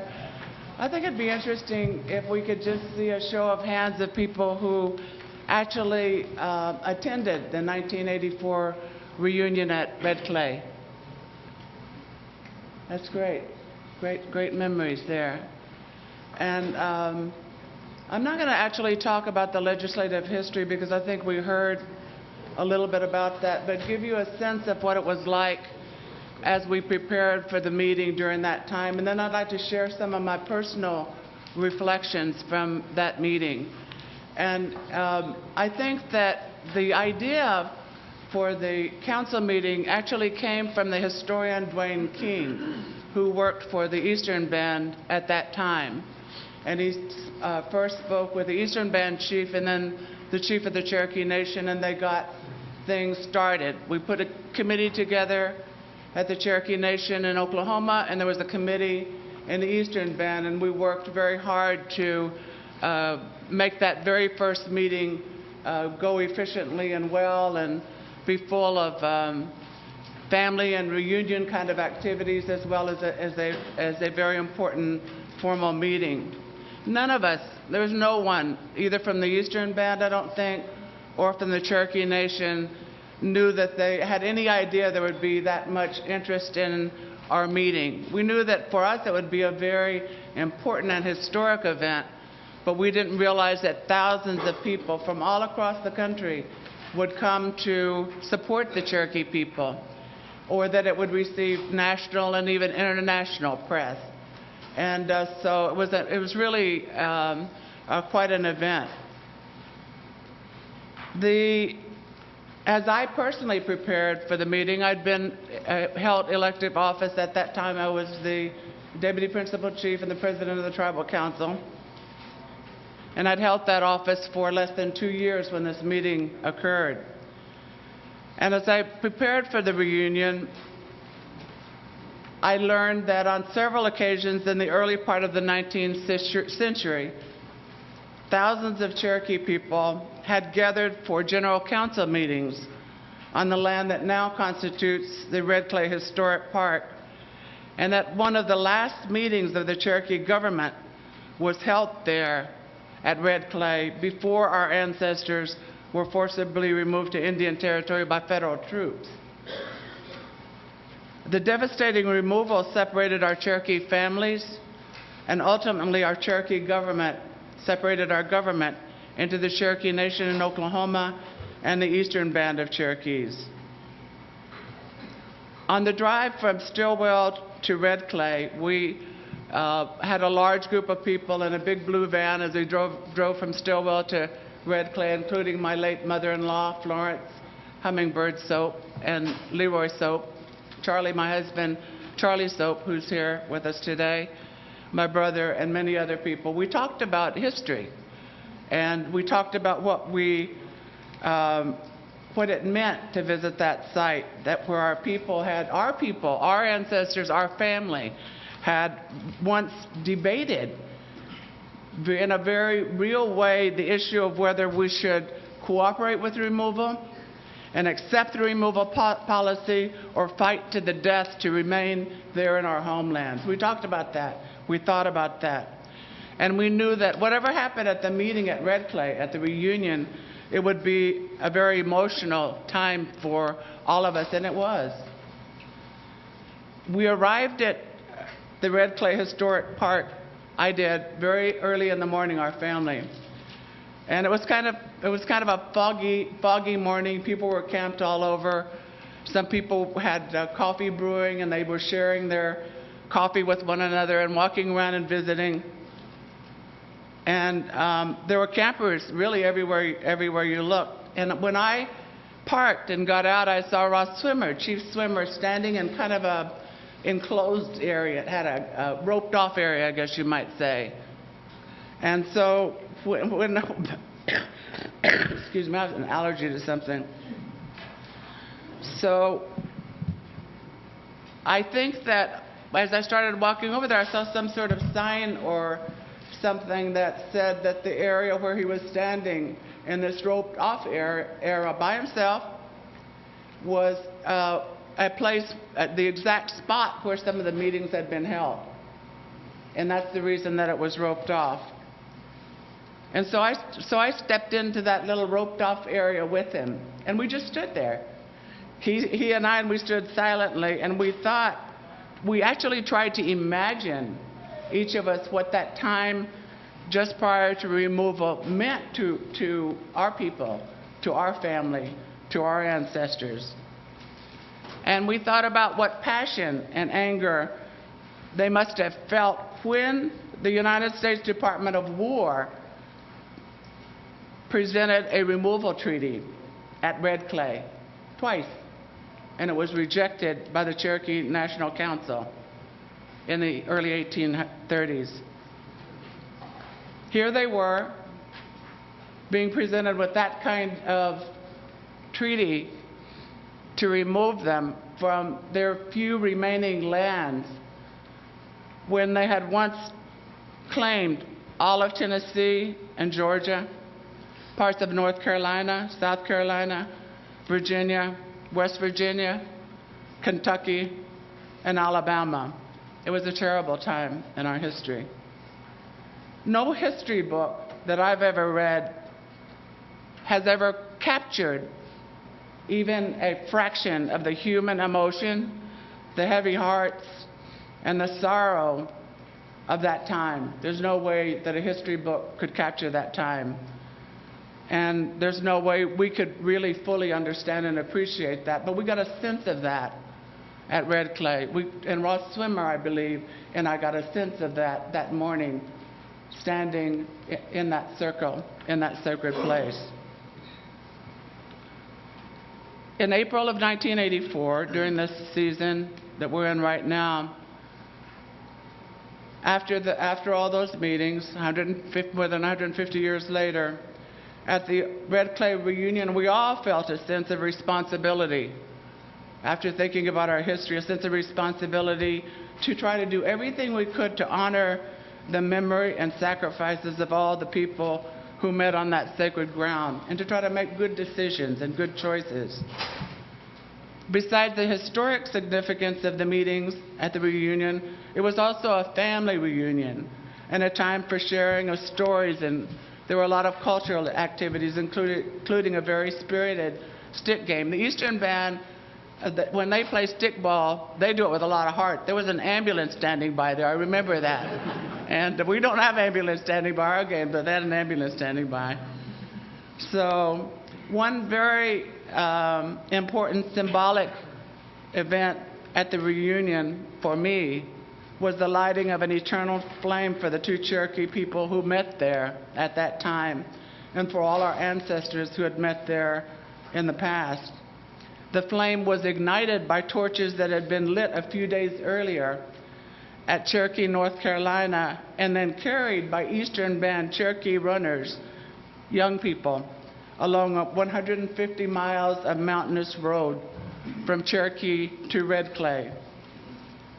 I don't think I'll ever forget, we were all lined up waiting for the runners to come to light the torch. The sight of these young Cherokee guys coming with these torches way above their head, it was wonderful and very moving. And as they ran into, I'm going to cry.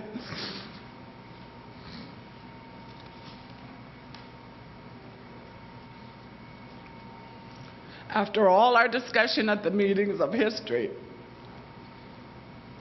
and what had happened before, what these young people meant to me, and I think to the other people there, was our future. We talked about the past, we acknowledged the past, we acknowledged the hardships of the past, and we talked about the business of today during that meeting. It was a very important meeting. But what these young people represented when they came with those torches to light the flame is they represented our future and our vitality. And I'll never forget that.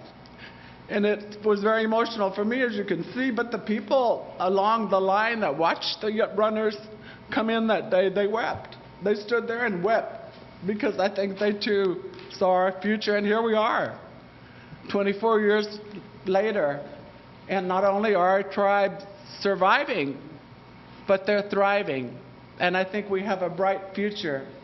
And I think 100 years from now, or 500 years from now, we can have another meeting at Red Clay, and we'll still have a strong, viable tribal government and a strong, viable tribal culture.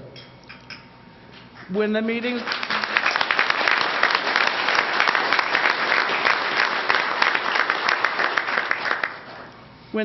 ended, we all left feeling a great sense of renewal, which was appropriate, because in the spring times when we think about new beginnings, when there are green corn ceremonies, it's a time of renewal, not only for the natural world, but for human beings as well. And so it was appropriate that we left there with a great sense of renewal.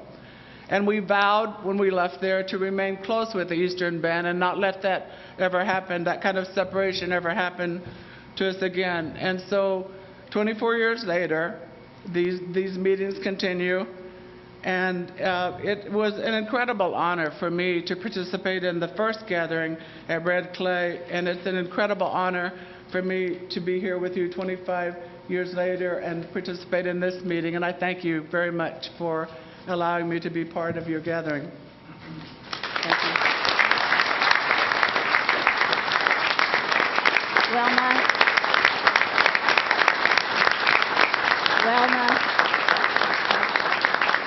would you, Ms. Mankiller, would you mind staying up to the front, please? Would you mind staying up there?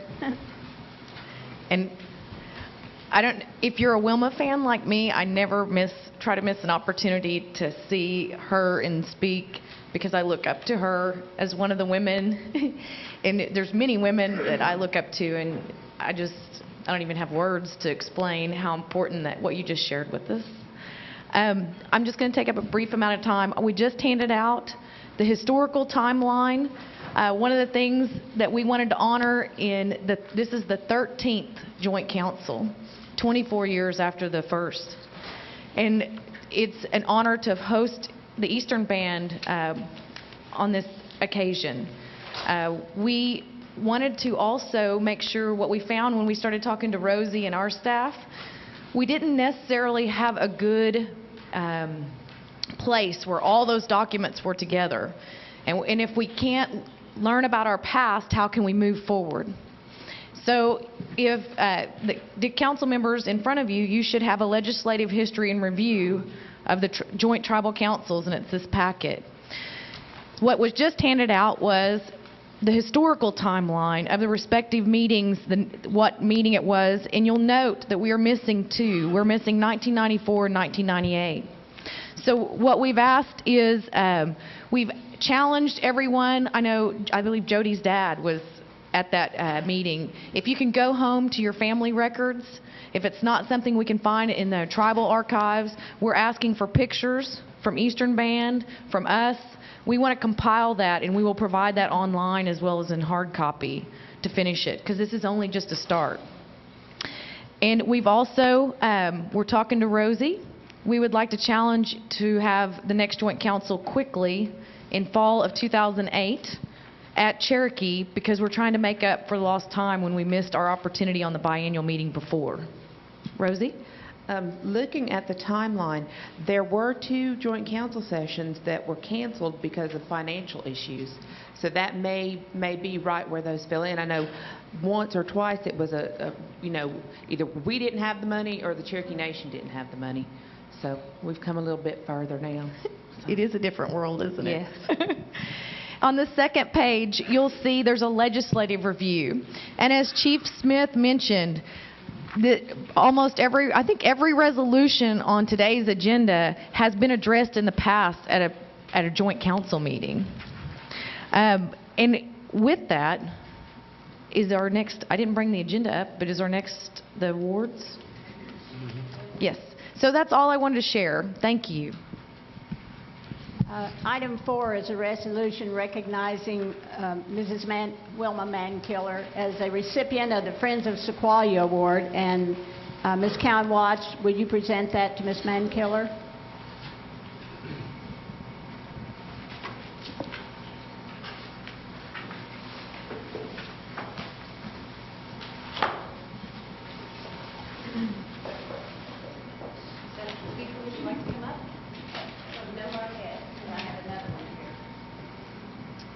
The plaque says, and it's very fitting for, I think, this occasion, Friends of Sequoia, in recognition of Wilma Mankiller for your diligent work without compensation to ensure the perpetuation of the Cherokee people's culture, history, and language. And it is presented this day of April 9, 2008 by the Council of the Cherokee Nation. And it is typical that we do this at home, right? We do it from our perspective when whoever's hosting.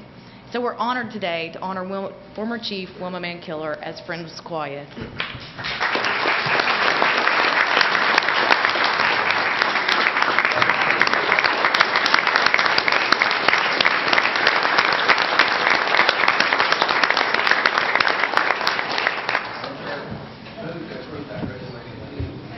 Moved and seconded to approve the resolution recognizing Ms. Mankiller as a recipient of the Friends of Sequoia Award. And all in favor signify by saying aye. Aye. All opposed, same sign. Count Watts, stay up there. The next item is 5. It's a resolution recognizing former Deputy Chief John Ketcher as a recipient of the Friends of Sequoia Award.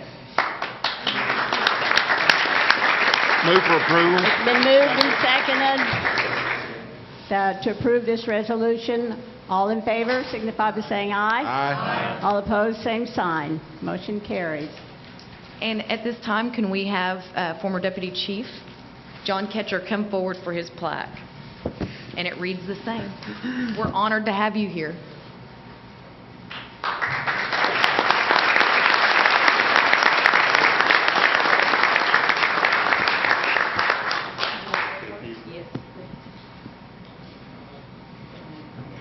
Can't let you leave without hearing me. I'm like my counselor, Mr. Baker, my friend, the Mike, I get along with pretty well. I'm really privileged to be here and to be invited to this occasion. As you heard, my name was on the list that was at the first joint council meeting in Red Clay, Tennessee. It was quite an occasion. As the chief pointed out, there were a lot of thoughts going on at that time. I asked Mrs. Watts now, Clara Cowan, I could say a few words on behalf of this group. I am no longer an official of the Cherokee Nation, but when I left my seat the last time, I told my council members, although I will not be part of the official family anymore, it doesn't mean that I don't care what's going on. I do care what's going on because this is my nation.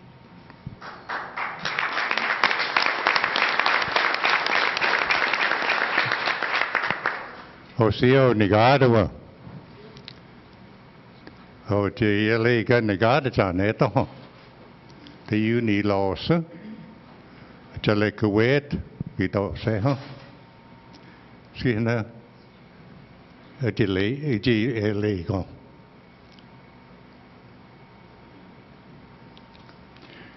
And I thank you for this honor. It is a great honor to receive any recognition from your own people. This is great. This is great. As I mentioned, the first council meeting, those of you that have never been there, you should go there and reflect.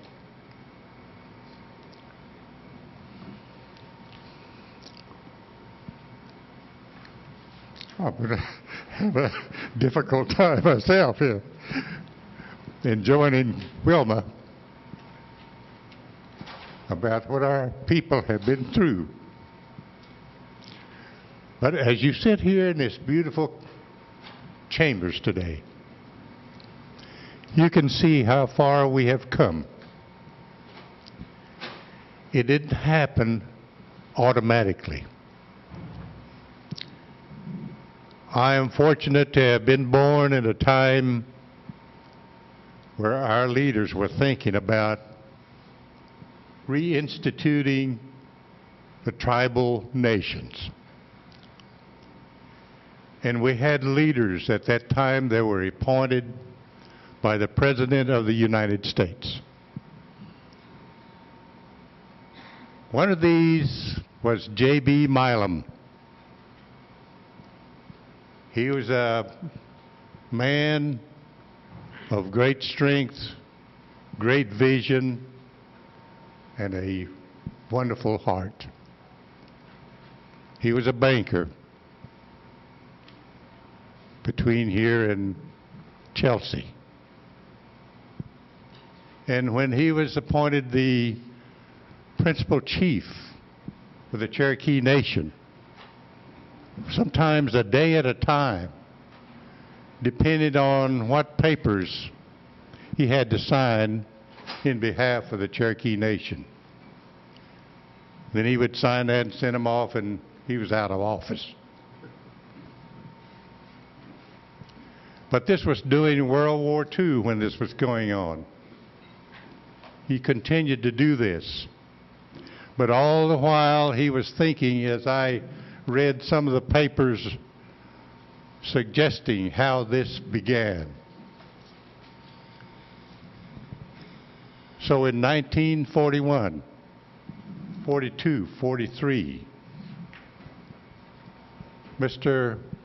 Chief Milam was thinking about getting the Cherokee Nation on its feet again. And he began to have meetings in the communities where there were a lot of Cherokees out there, and he would talk to them, and he would explain to them what he would like to do. Unfortunately, Chief Milam passed away during the war. And of course, it was open for another appointment. In the meanwhile, our president also, Delano Roosevelt, had passed away. And President Truman was in office. And he searched about and he found a man in Bartlesville, Oklahoma, W. Keeler, to be the principal chief of the Cherokee Nation. He went about doing the things that J.B. Milam had been doing. And he found his papers, and this was the goal. Let the Cherokee Nation rise again. And it was during W. Keeler's administration. I remember many, many trips that he took, delegation from the communities to Washington, sometimes in a Phillips plane because we had no money. Finally, the Cherokee Nation, in the time that we were filing suits against the federal government, we won a claim with the outlet, Western Oklahoma. And this is what we started on.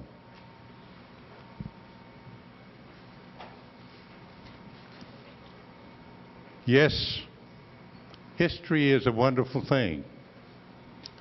We must remember it, as it was mentioned earlier. Unless we forget these things, we're liable to make the same mistakes again.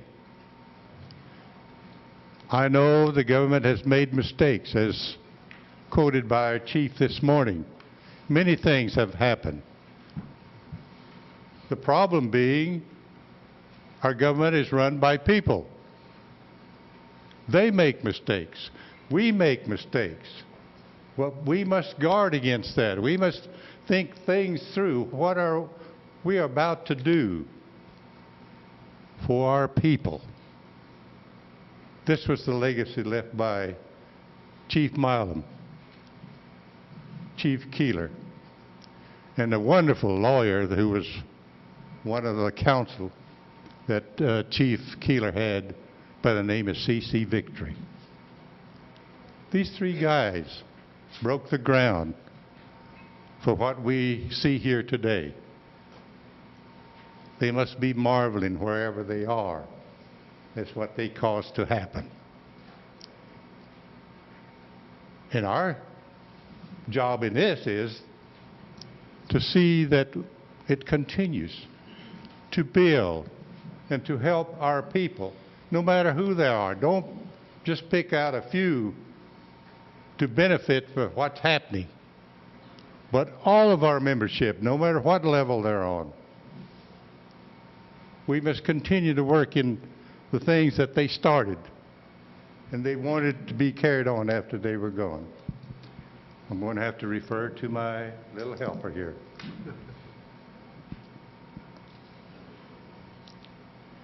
Yes, I was born in a wonderful time in history to have known these people.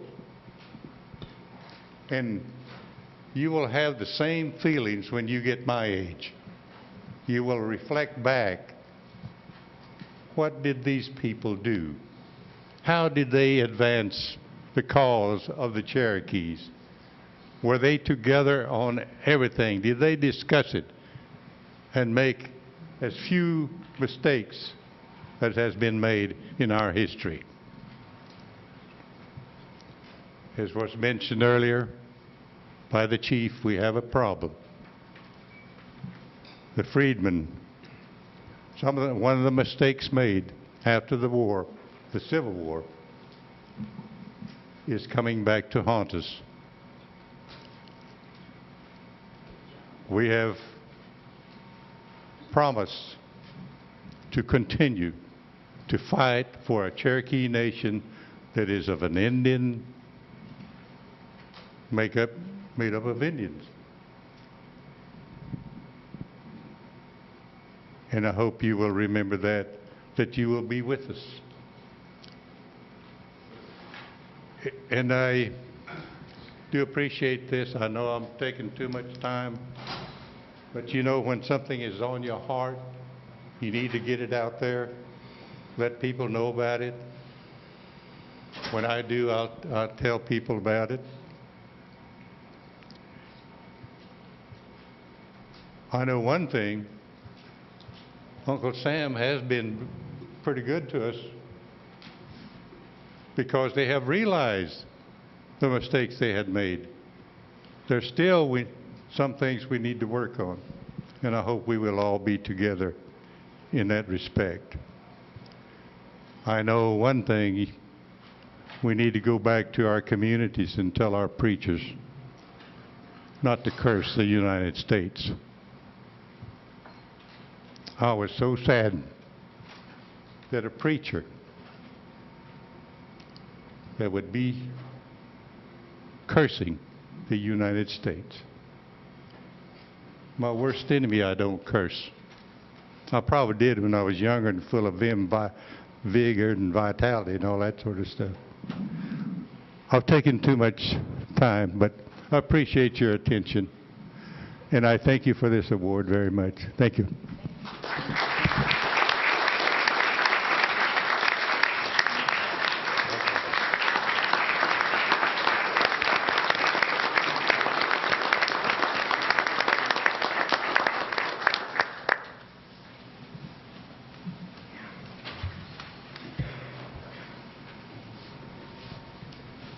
Thank you, former Chief Mankiller and Deputy Chief John Ketcher.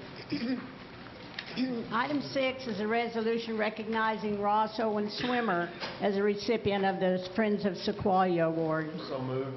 Moved and seconded. Any discussion? All in favor signify by saying aye. Aye. All opposed, same sign.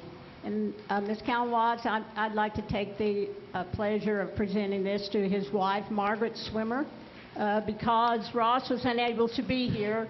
He was on his way, and they canceled his flight through Dallas, so he rearranged through Chicago. That was canceled. So he's going to come this morning, and all those flights were canceled, so he's unable to be here today.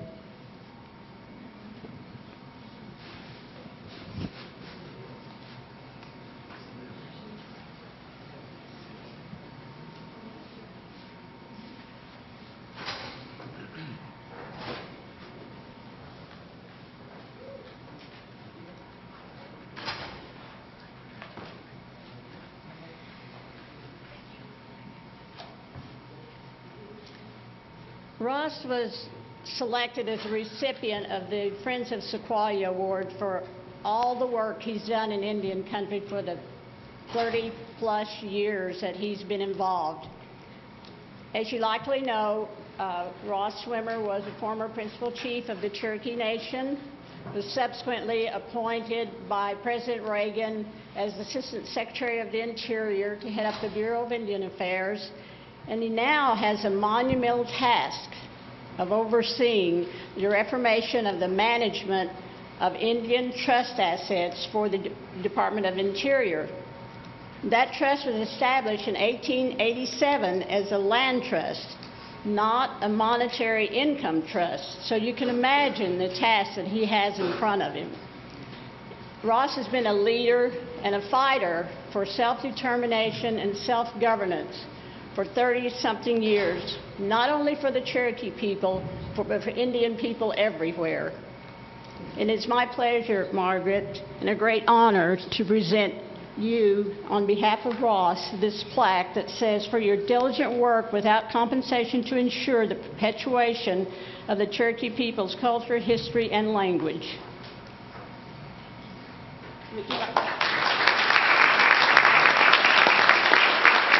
Margaret wants to say something on behalf of Ross. Yes, actually, Ross sends his regrets. He had a flight to come in yesterday. It was through Dallas. It got canceled by the rain.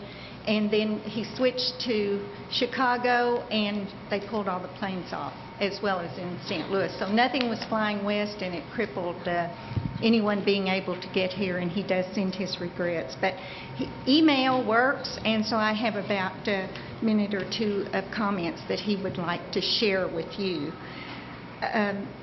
His first comment was to thank me, and I think Chad has left, but I just wanted to remind Chad that Ross always told him to be sure and recognize his wife.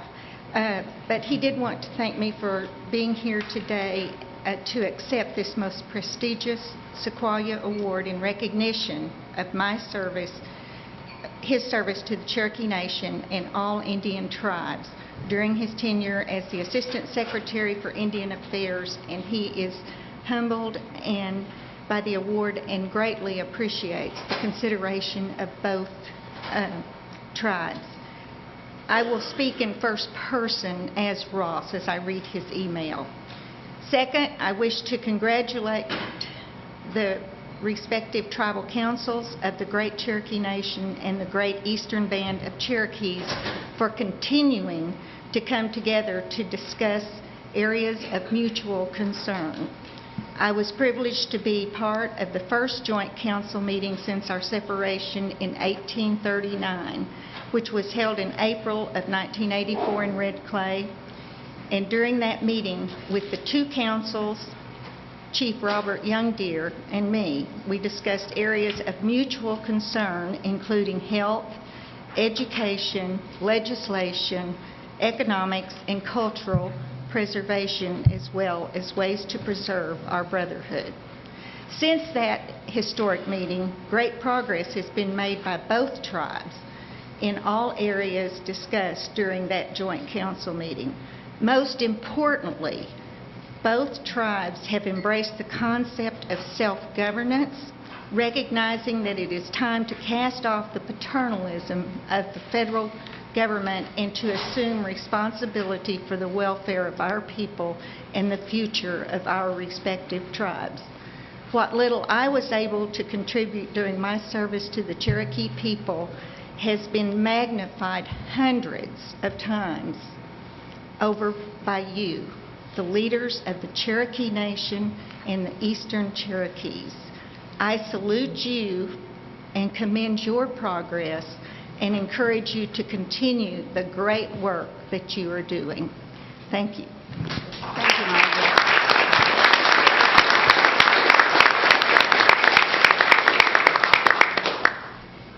Ross and Wilma were responsible for my getting involved in Cherokee politics. And Wilma, I don't know if I thank you. Yeah, I do. Item 7 is a resolution supporting a memorandum of agreement for Cherokee language, history, and culture. And following the vote on this particular resolution, we'll have a brief ceremony where we will be signing the memorandum of agreement. Let's see, the presenter is Dr. Neil Morton. Dr. Morton serves as group leader of our education department. I beat you up here. Shio again, Totsu Waido, Dagbadoa. I'm Renessa Walker, manager of the Gadua Preservation and Education Program. It's truly an honor to be here. I neglected to mention earlier that I'm also the mother of an immersion child. His name is Deligwo, and he's 3 years old. Rosie's one of my mothers. Wonderful parents that we have. I also have some grandparents of immersion children, Jim Al, Butch. Thank you all. You guys do a great job in service to your children. I'm a little bit nervous because this is very important to me. I didn't come here today with the intentions of making us all feel good about the work we are doing in the language. That may sound strange, but let me explain. Both of our tribes have conducted surveys that presented similar and frightening results regarding the status of the language. People like me have presented those results to the community, to council, and to the general public, hoping to gain support. Even as I personally presented those results and cried over the 18 speakers we lose annually, I was ignorant to what the language really meant. I became aware at one of our speakers' gatherings. I sat looking around the room at the faces of our elders, and I saw the joy on their face when they spoke to each other in Cherokee. I know what the language means to our people. Without it, we are no longer Cherokee. Now let me ask you this question. Are you doing everything that you can to save the language? If you are a speaker, are you teaching? If you aren't teaching, are you sharing? If you can't speak, are you trying to learn?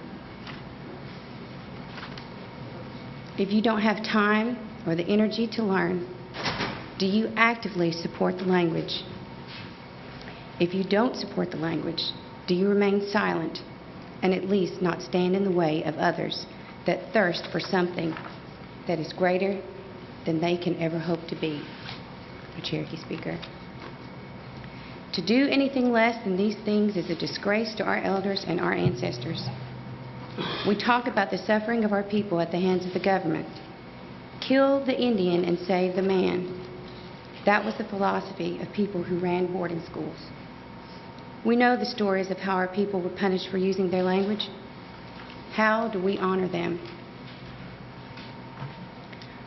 My mother told me once that the Creator could have made us anything. He chose to make us Cherokee. Adi, Zagata. I know. I know what that means, and I honor you.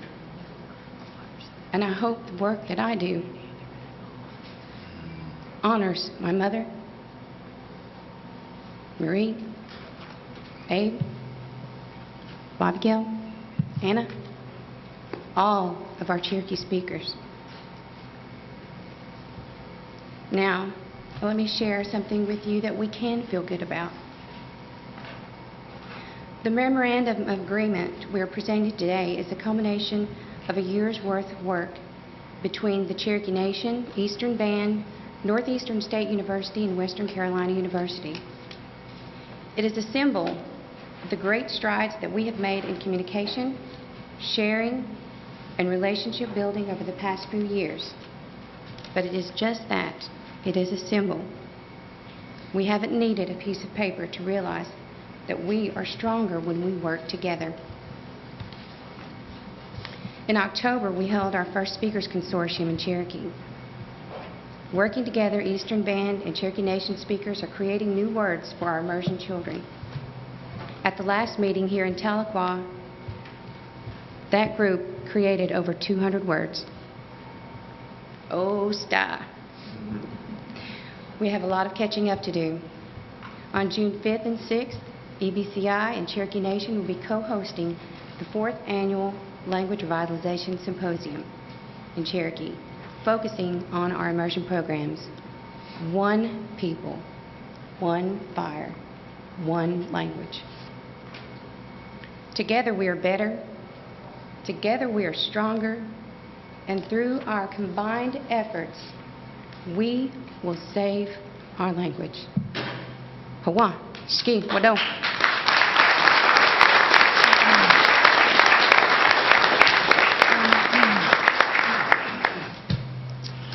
Thank you very much, Vanessa. That's touching, it really is. Before I start my remarks, I would like for Kim Cherry, President of Northeastern State University, and Dean Paul Westbrook to come forward as our honored guests.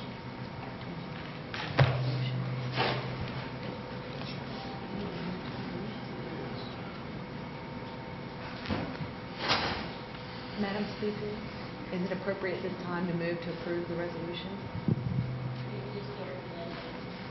Yeah. You saw your future this morning when the little immersion students performed for you.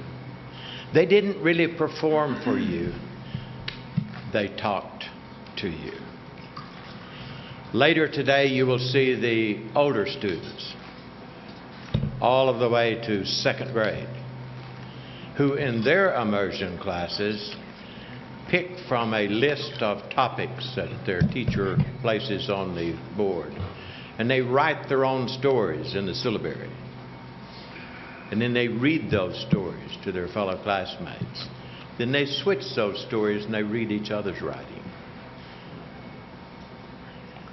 I attended the Joint Council meeting at Red Clay as a guest of my guest today, Patsy Eads Morton, who was at that time a member of the Tribal Council of the Cherokee Nation.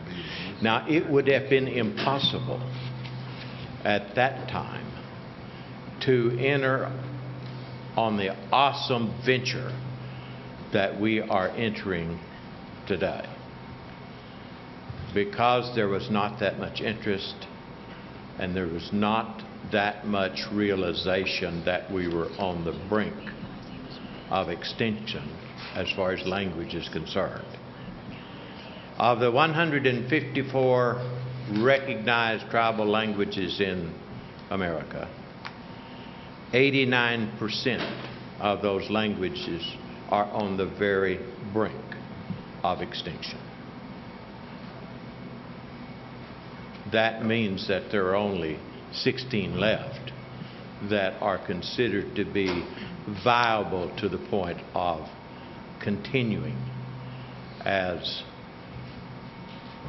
a medium of cultural instruction and cultural knowledge and tribal memory. So that is what makes this resolution not only symbolic, not only historic, but productive. And of those three, as far as the language is concerned, where we are right now, productive is the most important. And that is the reason that it is so very important that we utilize every resource available and recognize that you cannot separate culture from language. If you lose language, you've lost culture. And you will be just two groups of people that are kin and united, involved with business ventures, not cultural ventures, not language ventures. We only have one generation to continue the language as a viable means of cultural representation. In order to do that, we must, as I mentioned before, utilize every possible resource that we have available. But remember, we have to do it. No one else will do it for us. No one else can do it for us. The only persons that can do it are the Cherokee people. Because you see, you didn't give the language up. You didn't will it to anyone. It was stolen from you. So it's time to take it back. So this joint venture, or this multiple venture among the Western Carolina University, Northeastern State University, the Eastern Band of Cherokee Indians, and the Cherokee Nation, I think we'll do it. Because you want us to do it, you support us in doing it, so we have no excuse not to do it. It has been very gratifying to work with these two individuals.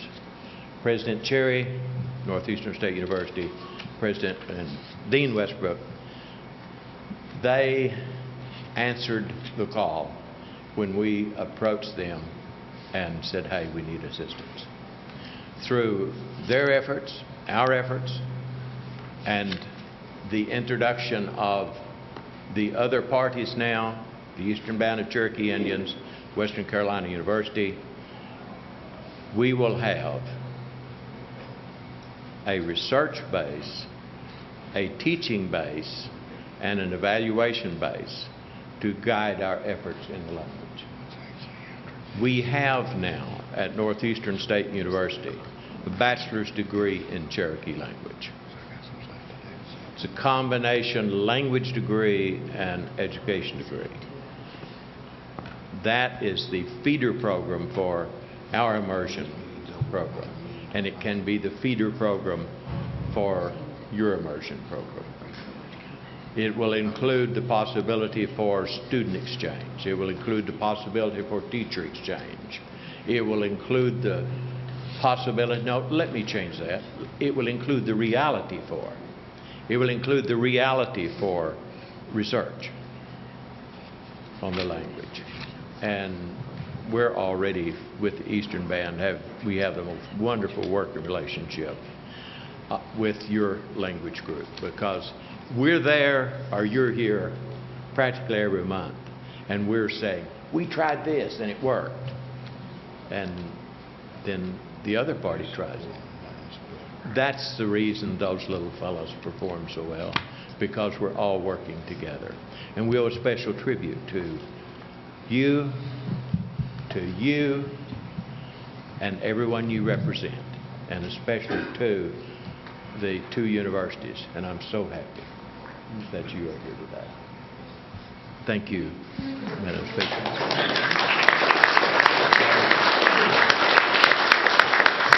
We have a motion and a second to approve this memorandum of agreement.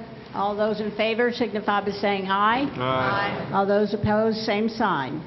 And Dr. Morton, did you want to have a signing of the memorandum of agreement now? Okay. You want to? If someone in the room has the original agreement. You have it? You Have have it it right there. here. Fantastic. Now, Chief Smith left to meet with another group of our students, but we have that. While they're signing that, we had some other people that came in I'd like to recognize. I understand that Mr. Wilcoxon is here, Jim Wilcoxon, one of our Supreme Court justices. No, sorry. Oh, there you go.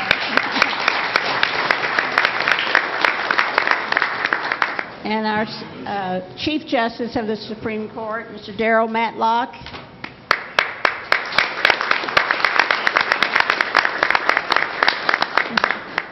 And also our Attorney General, Diane Hammonds. She was here earlier. And I saw Brian Collins, the CEO of Cherokee Nation Industries in Stillwell, walk in. Is there anyone else I've missed? Oh, our marshal. It's Sharon Wright.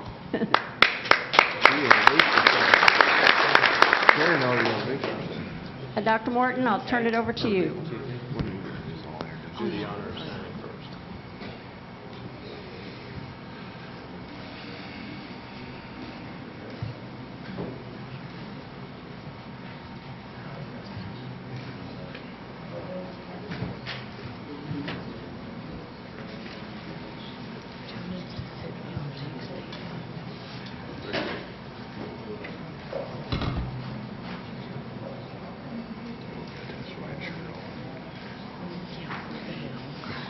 The documents will be kept by Northeastern State University. Then during our June language symposium in Cherokee, we will bring them and get the signature of the representatives from Western Carolina University, and then we will distribute copies to each entity.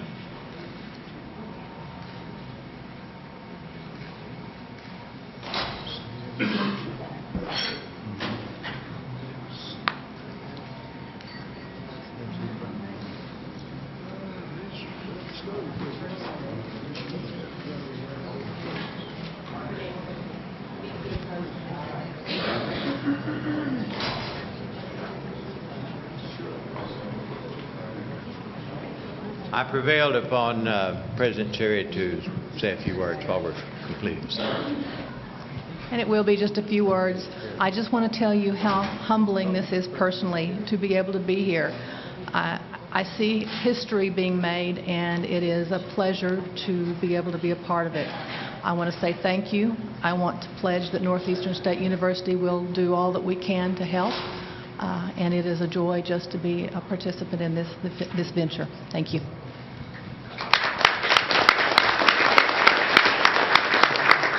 Thank you, Dr. Cherry.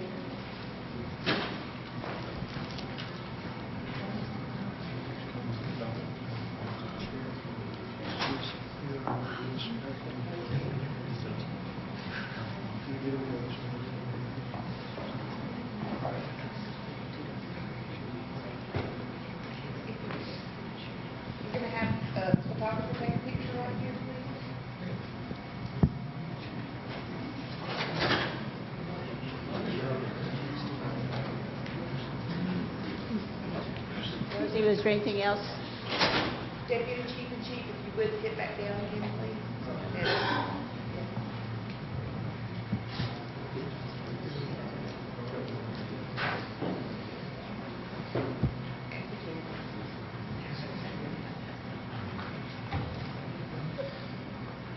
Look at us. Jump up and down. Thank you, guys.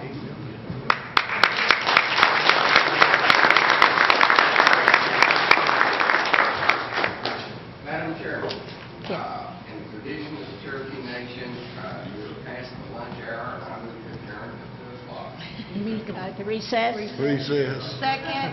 Moved and seconded to recess until 2 o'clock. All in favor signify by saying aye. You should have your ticket. All opposed, same sign. And lunch is bag that you got last night. lunch is in the wild potato.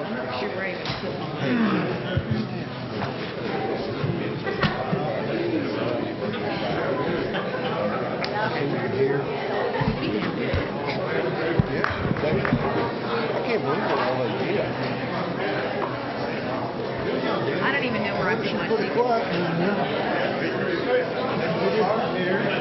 don't know where I put mine either, man. Oh, I don't have mine. Mine's in the room. Mine's in my room. Give them their cards. I think they just need a way of counting.